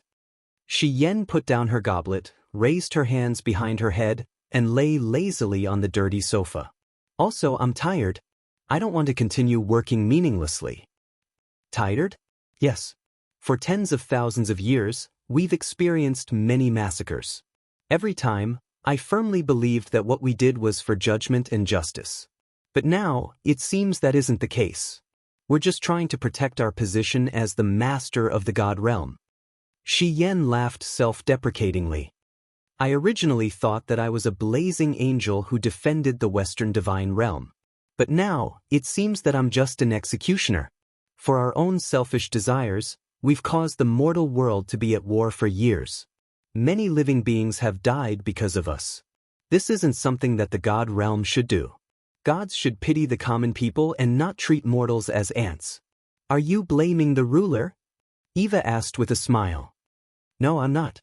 Shi Yan shook her head, but felt that such a denial was too weak. Maowa took another sip of wine and said, "Just as you said, the ruler's actions over the past year have indeed exceeded the standards of a ruler of the God Realm, and he is more like a tyrant. But Shi Yan, you should also look at it from another perspective. The rise of the East Heaven Court has caused the other 3 great heaven realms to feel that they are in imminent danger. At this time, the ruler has already lost his composure. Is it too much to do so many things in order to protect his ruling position in the West Heaven Realm? He's just doing what a ruler should do." "Maybe you're right." Shi Yan's gaze was indifferent. "After I signed a divine contract with Xiao, why can the 7 luminaries Demon Emperor and Xiao abide by it, but not the Lord Ruler? Were the seven luminaries Demon Emperor and Xiao not worried about losing the Shattered Cauldron realm in Linmuyu? They are worried as well, but they don't want to trample on their own dignity and principles. Just like Linmuyu and Xin, they have their own principles and bottom lines that they will never be willing to violate. As for the Lord Ruler, he has already lost all of his bottom lines. Eva was stunned. She muttered, "You're very angry at the sovereign? Or rather, I'm disappointed." Shi Yan looked out of the window, her eyes as clear as water. "That's why I've decided to leave the immortal world and become immortal, to pursue the life I want. Even if I can't achieve eternal life, at least I want to truly live once. Why don't we go through the Star Cavern?" Eva looked straight at her. "Because I don't want to continue supporting the Divine Pact. This is a meaningless Divine Pact." Shi Yan suddenly stood up and said, "Time's up." "Eva, I'm going to the Shattered Cauldron realm to look for Xin. What about you?" "Me?" Eva pursed her red lips and said, "The Western Divine Realm is in chaos now. Due to the overbearing attitude of the East Heaven, all the great families are in a state of panic. The flames of war have already been ignited at the borders. I have to lead the Divine Race Army to quell the chaos. Sai, it's not too late for you to change your mind now. At least you still have your blazing angel cultivation. However, once you go to the Shattered Cauldron realm, you will trigger the Divine Pact and lose everything." "Lose everything?" Shi Yan smiled and shook her head. "No, I still have Xin. I heard that Terralin, Lake, and the others are still in the Shattered Cauldron realm. Following Xin is equivalent to betraying the Western Divine Realm. The Sovereign definitely won't let them off. So I have the responsibility to lead them to a path of survival. Can you still lead them to the light after losing your godly power?" "But you don't believe in my ability?" Shi Yan smiled and gently opened her palm. A small sword of light condensed at the tip of each of her fingers. She smiled and said, "Eva, don't forget that we have sparred countless times over the years. You have never won against me even once. I admit that the 7 slashes are indeed powerful. However, can you still use the 7 slashes without your godly power?" Eva frowned. "How about this? After I return to the Western Divine Realm, I will immediately look for Li Fei and have her descend to the mortal world to find you. Li Fei's strength is not bad. At the very least, she can ensure your safety. There's no need. Don't let anyone find me." "But I don't want to be a blazing angel anymore," Shi Yan said very calmly. However, Eva was stunned. She could hardly believe that Shi Yan would say such a thing. Blazing angels were existences that were almost ultimate gods. What kind of person would be willing to give up such a noble identity? "Alright, Eva, I'm leaving." Shi Yan stood up and suddenly disappeared from the small tavern. The next moment, a ball of fire fell straight into the distance. It was a force that had entered the spatial crack. "You!" Eva gritted her teeth. She felt the ground beneath her feet start to tremble. Rays of golden light appeared in the air. The light condensed into ancient characters that spun rapidly in the air. Soon after, they all collapsed. The Divine Pact had been broken. The price was that Shi Yan had lost all of her cultivation. Whoosh! A pillar of light poured down on the ground. The next moment, in the depths of the forest, the light gradually condensed into the image of a beautiful woman. She wore a long white dress and knelt in the wild grass as if she was not afraid of the cold. Roar! Her Lin had alarmed the surrounding beasts. A grizzly bear woke up from its sleep, roaring and waving its sharp claws to kill. "Go back." Shi Yan looked indifferently in the direction of the grizzly bear. She muttered silently, "Go back and rest immediately. Otherwise you will regret it." Roar! The grizzly bear stopped. A pair of black eyes stared at the delicious meal of Shi Yan. It raised its head and roared. It actually walked back to its nest dejectedly. This was a 240-year-old spiritual grizzly bear. Shi Yan, who had lost her cultivation, actually scared off the grizzly bear just by relying on the aura of a former blazing angel. What a child. The corners of Shi Yan's mouth curled up with pride. She slowly drew out the sword, Blazing Moon, from her waist. The blade was slightly curved, like a crescent moon. However, there was a faint scorching power around the blade. This blazing moon sword was also considered one of the top artifacts in the Western divine realm. Apart from Claude's Dig's spear and dagger of time, the blazing moon sword was probably the strongest. However, Xian could not muster a trace of divine power in her body. Her power had been completely drained the moment she entered the Shattered Cauldron realm with the curse of the Divine Pact. At this time, her body was like a huge dried-up lake. Although it was deep and wide, there was not a single drop of power left. With a slight frown, Xian's hand that was holding the blazing moon sword trembled slightly. This long sword that had been with her for many years seemed to be on the verge of losing control. A tyrannical power surged out from the blade and slowly devoured Xian's palm. In an instant, Xian stood rooted to the ground. Her face was pale and her arms trembled violently. She gritted her teeth and said in an imposing manner, "Blazing Moon, are you crazy? Don't tell me you don't recognize me anymore? Behave yourself. Otherwise, I will smelt you and turn you into a pickaxe for digging coal." Buzz buzz. This threat was very powerful. The devouring of the blazing moon sword gradually weakened, allowing Xian to relax. The artifact originally contained power. Although she did not have divine power in her body, she might be able to use the first few moves of the 7 slashes by using the power of the blazing moon. If that was the case, at least she would have the power to protect herself in this plane. Step by step, she walked to the edge of the forest. When she came to the main road, she saw a stone tablet buried at the edge of the official road from afar. On it were 3 huge words, Zhangnan Province. In the East Heaven, Xian's lonely figure appeared in the huge pond of illusion. The 7 luminaries' demon emperor was dressed in military attire, ready to personally lead the army into battle. Holding the Pangu axe in his hand, he squinted his eyes and smiled. "The divine pact has been lifted. Ziyao, you can finally rest assured now." At the side, Ziyao nodded and smiled. Looks like Xian was the first to choose to give up. Qingping said, "At this moment, the Western Divine Realm is in chaos. This is a great opportunity for us to send troops to destroy the Western Divine Realm. Demon Emperor, it's not wise to miss this opportunity. Besides, Claude has lost the help of the blazing angel Xian. It's like he has lost an arm. This is a great opportunity for us." The 7 luminaries' demon emperor said calmly, "I know. When I'm ready, we'll start the battle immediately." At this moment, from the ranks of the god emperors, a person holding a spear walked out and said, "Your Majesty Demon Emperor, this Xian is one of the 2 blazing angels and also one of our greatest threats. She took the initiative to violate the divine pact and give up her cultivation. Could she be doing something wrong? I suggest that we immediately send a god emperor to the lower realm to kill Xian. We'll cut the weeds and eliminate the roots. We'll make the Western Divine Realm lose the strongest blazing angel." The 7 luminaries' demon emperor looked at the group of god emperors from afar and said, "What do you think?" The gods were stunned. One of them stepped out and said, "Your Majesty Demon Emperor, I think it's feasible. For now, we haven't figured out Xian's real goal. The most direct way to solve the problem is to kill Xian and make all their plans go up in smoke. Is there anyone else who thinks so?" The other god emperors nodded one after another. "Yes, cut the weeds and eliminate the roots."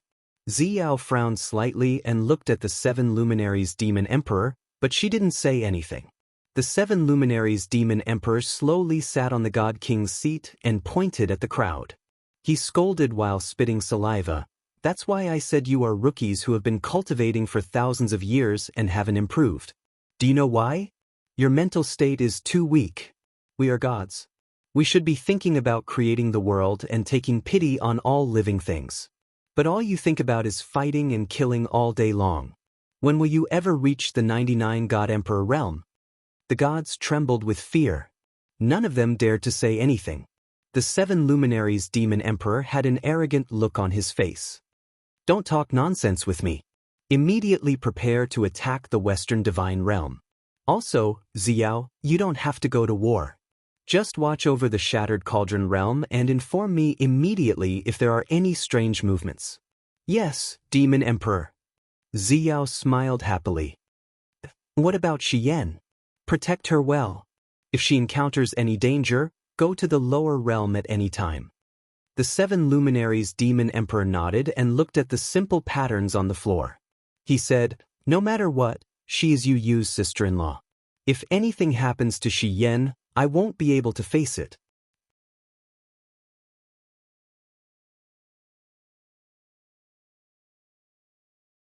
Chapter 965.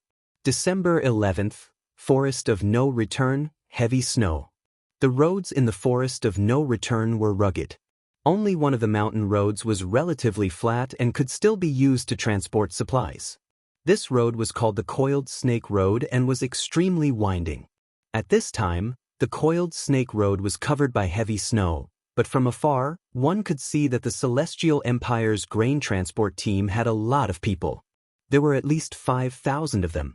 A large group of people at the front swept the snow and cleared the road. At the back, there were cavalry on war horses helping to drag the grain carts that were stuck in the mud. At the same time, there were 2 dragon knights hovering in the air. Sending 2 dragon knights to protect the grain route was enough to show how cautious Jianghu was in using his troops. However, this time, he was destined to fail. On the mountain ridge behind the Coiled Snake Road, the densely packed cavalry and archers were already ready. Banners fluttered in the cold wind. Lu Bai, Si Kongyao, and the others stared at the 2 dragon knights in the air. Is there no problem? Lu Bai frowned and said, are these 2 dragon knights blind? We are so close, but they actually turned a blind eye to the 10,000-strong army? Lin Wu said, don't talk nonsense. Her Majesty the Female Slayer has set up a blinding enchantment in our entire area. Even the Dragon Knights can't see it. The Female Slayer wore a white cloak and glared at Lu Bai. Lu Bai's heart almost stopped. Qinin smiled and said, then when do we make our move? Dorosh. Wait until all the grain carts arrive at the Coiled Snake Road. Lin Muyu's eyes were cold and said, there are at least 500,000 dawn of grain. This is at least 10 days' worth of rations for Jianghu's 1 million troops. As long as we cut off their rations, Jianghu will be begging for death. Si Kongyao chuckled and said, how do we make our move? Let's get rid of these 2 dragon knights first.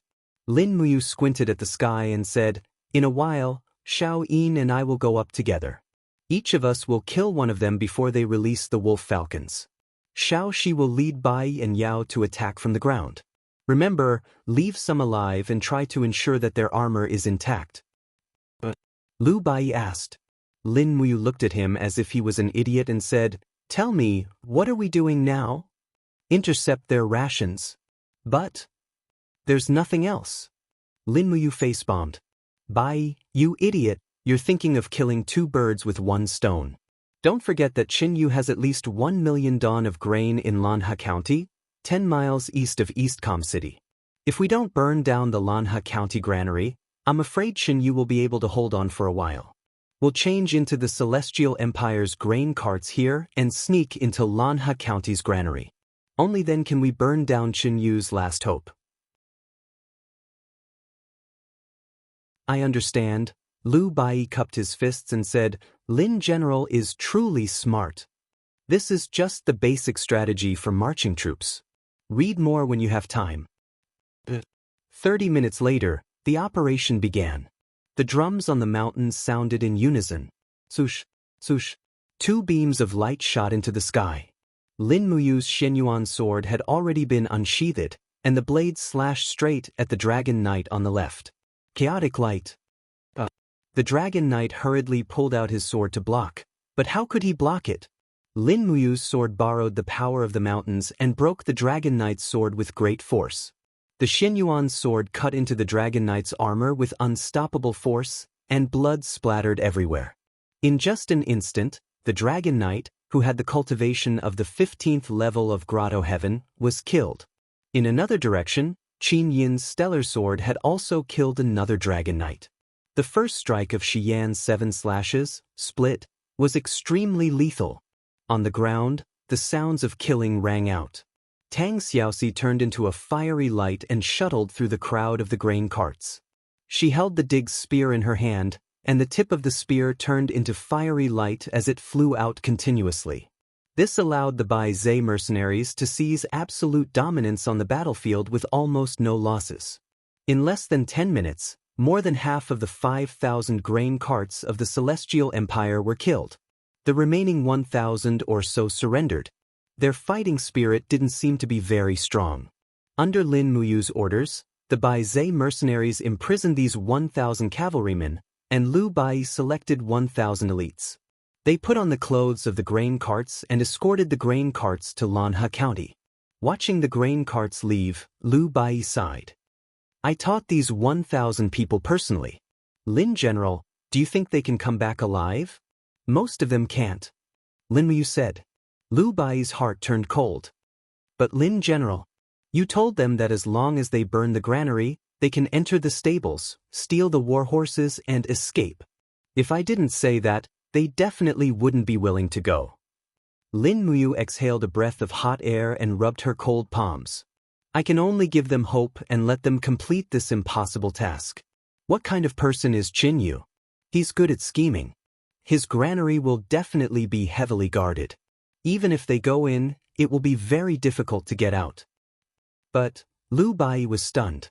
Sikong Yao, who was at the side, patted his shoulder and said, Commoner, you should also understand the principle of not being merciful in commanding an army.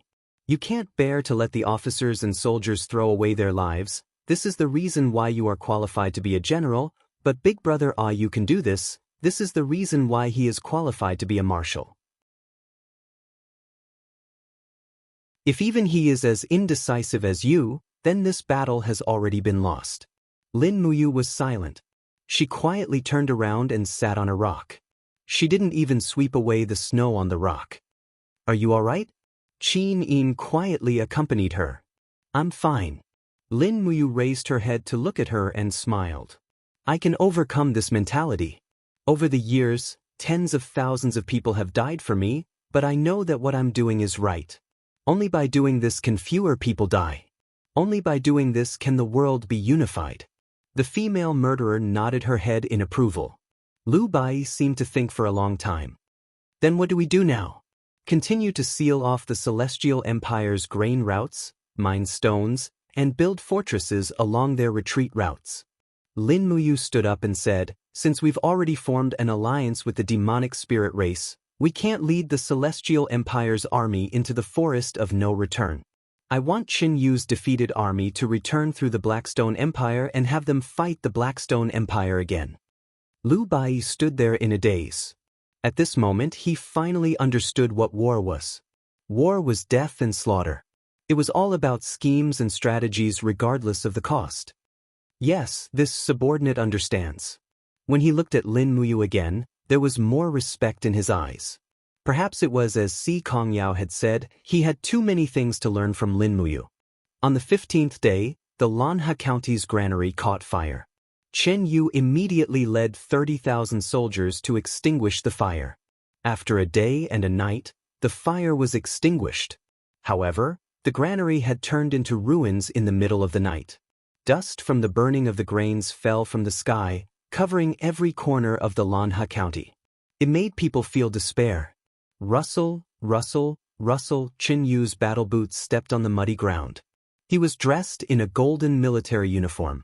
His expression was extremely ugly as he lightly said, Where are the supplies? A general cupped his fists. This official is here. How much rations do we have left? How many days will it last? The rations in the various camps are enough for 3 days. The remaining rations in the Lanhe County can support the entire army for another 2 days. In other words, even if we reduce the rations every day, we can only last for 10 days. Only 10 days? Chen Yu's gaze was cold. What the hell are you all doing? When will the rations transport team arrive? Send my imperial edict back to Scorching Han City. Order the Minister of the Interior to immediately supervise the rations. Your Majesty! The logistics officer frowned and said, Our rations route has been cut off by a group of mercenaries. Even if we send people to supervise the rations won't reach East Com Province. What a bastard! Chen Yu roared angrily. What is the demon spirit race trying to do? At the side, Liao Yang cupped his fists and said, Your Majesty, the demon spirit race's army withdrew 5 days ago. Most of them returned to the forest of no return. It seems that the demon empress has given up on cooperating with us. Fickle. Chen Yu's palm landed on the wall, leaving a clear palm print. He frowned and said, Is there no other way? Yes, we can send a small army to the surrounding cities to collect and purchase rations, but the amount won't be too much. The only way is to break into Eastcom City. There are more than 50 granaries in Eastcom City. Once they are breached, we will have an endless supply of rations. Furthermore, the defending general, Gong Shangming, is just a weak scholar. Gong Shangming? He's just a defeated opponent of Lin Muyu. Chen Yu took a deep breath and said, Order the army to attack the city quickly. We must take down Eastcom City within 10 days and cut off Gong Shangming's head. Also, send a small army to collect rations. Even if it's looting, they must get rations for me. Don't reduce the army's rations. I can't let the soldiers go hungry while fighting. Yes, Your Majesty. A day later, the 500,000-strong army of the Celestial Empire attacked the city. The entire Eastcom City was engulfed in the flames of war. Although Eastcom City was an isolated city, it was rich in resources and sturdy. The ones who were even more anxious were the Celestial Empire's army, which had lost their rations. After 3 days of attacking, both sides suffered heavy losses. The city was covered in corpses. The Celestial Empire's advantage was the number of dragon knights. More than 300 dragon knights circled above the city, slaughtering soldiers and burning the granaries. They were unscrupulous. In the blink of an eye, the ancient city of Eastcom was reduced to ruins. Smoke rose into the sky from within the city, and the people were in dire straits. Urgent report. A messenger rushed into the tent, panting. Marshal, we just received news that Bai Zhe's mercenaries have set off. They have entered the forest of no return and have cut off the Celestial Empire's rations. Oh! Gong Shangming pressed his hand on the map on the table and said, No wonder Qin Yu attacked the city like a madman. So their rations have been exhausted. Ah, that's great. Have you found out who's commanding the Bai Zhe's mercenaries? Lu Bai and Si Kong. That's impossible, right? Gong Shangming frowned. Lu Bai is just a peasant, while Si Kong Yao is the beloved daughter of the celestial bliss sex Si Kong Ming. How could they hit the nail on the head? Investigate further. The Bai Zhe's mercenaries must have an expert commanding them. Otherwise, they wouldn't have used such bold and brilliant tactics. Yes. Gong Shangming racked his brains as he sat there, muttering to himself, Who is it? Who is so powerful? You're tuning in to the Han Li's Immortal Journey YouTube channel. Don't forget to subscribe and join us on this journey to catch the most captivating stories.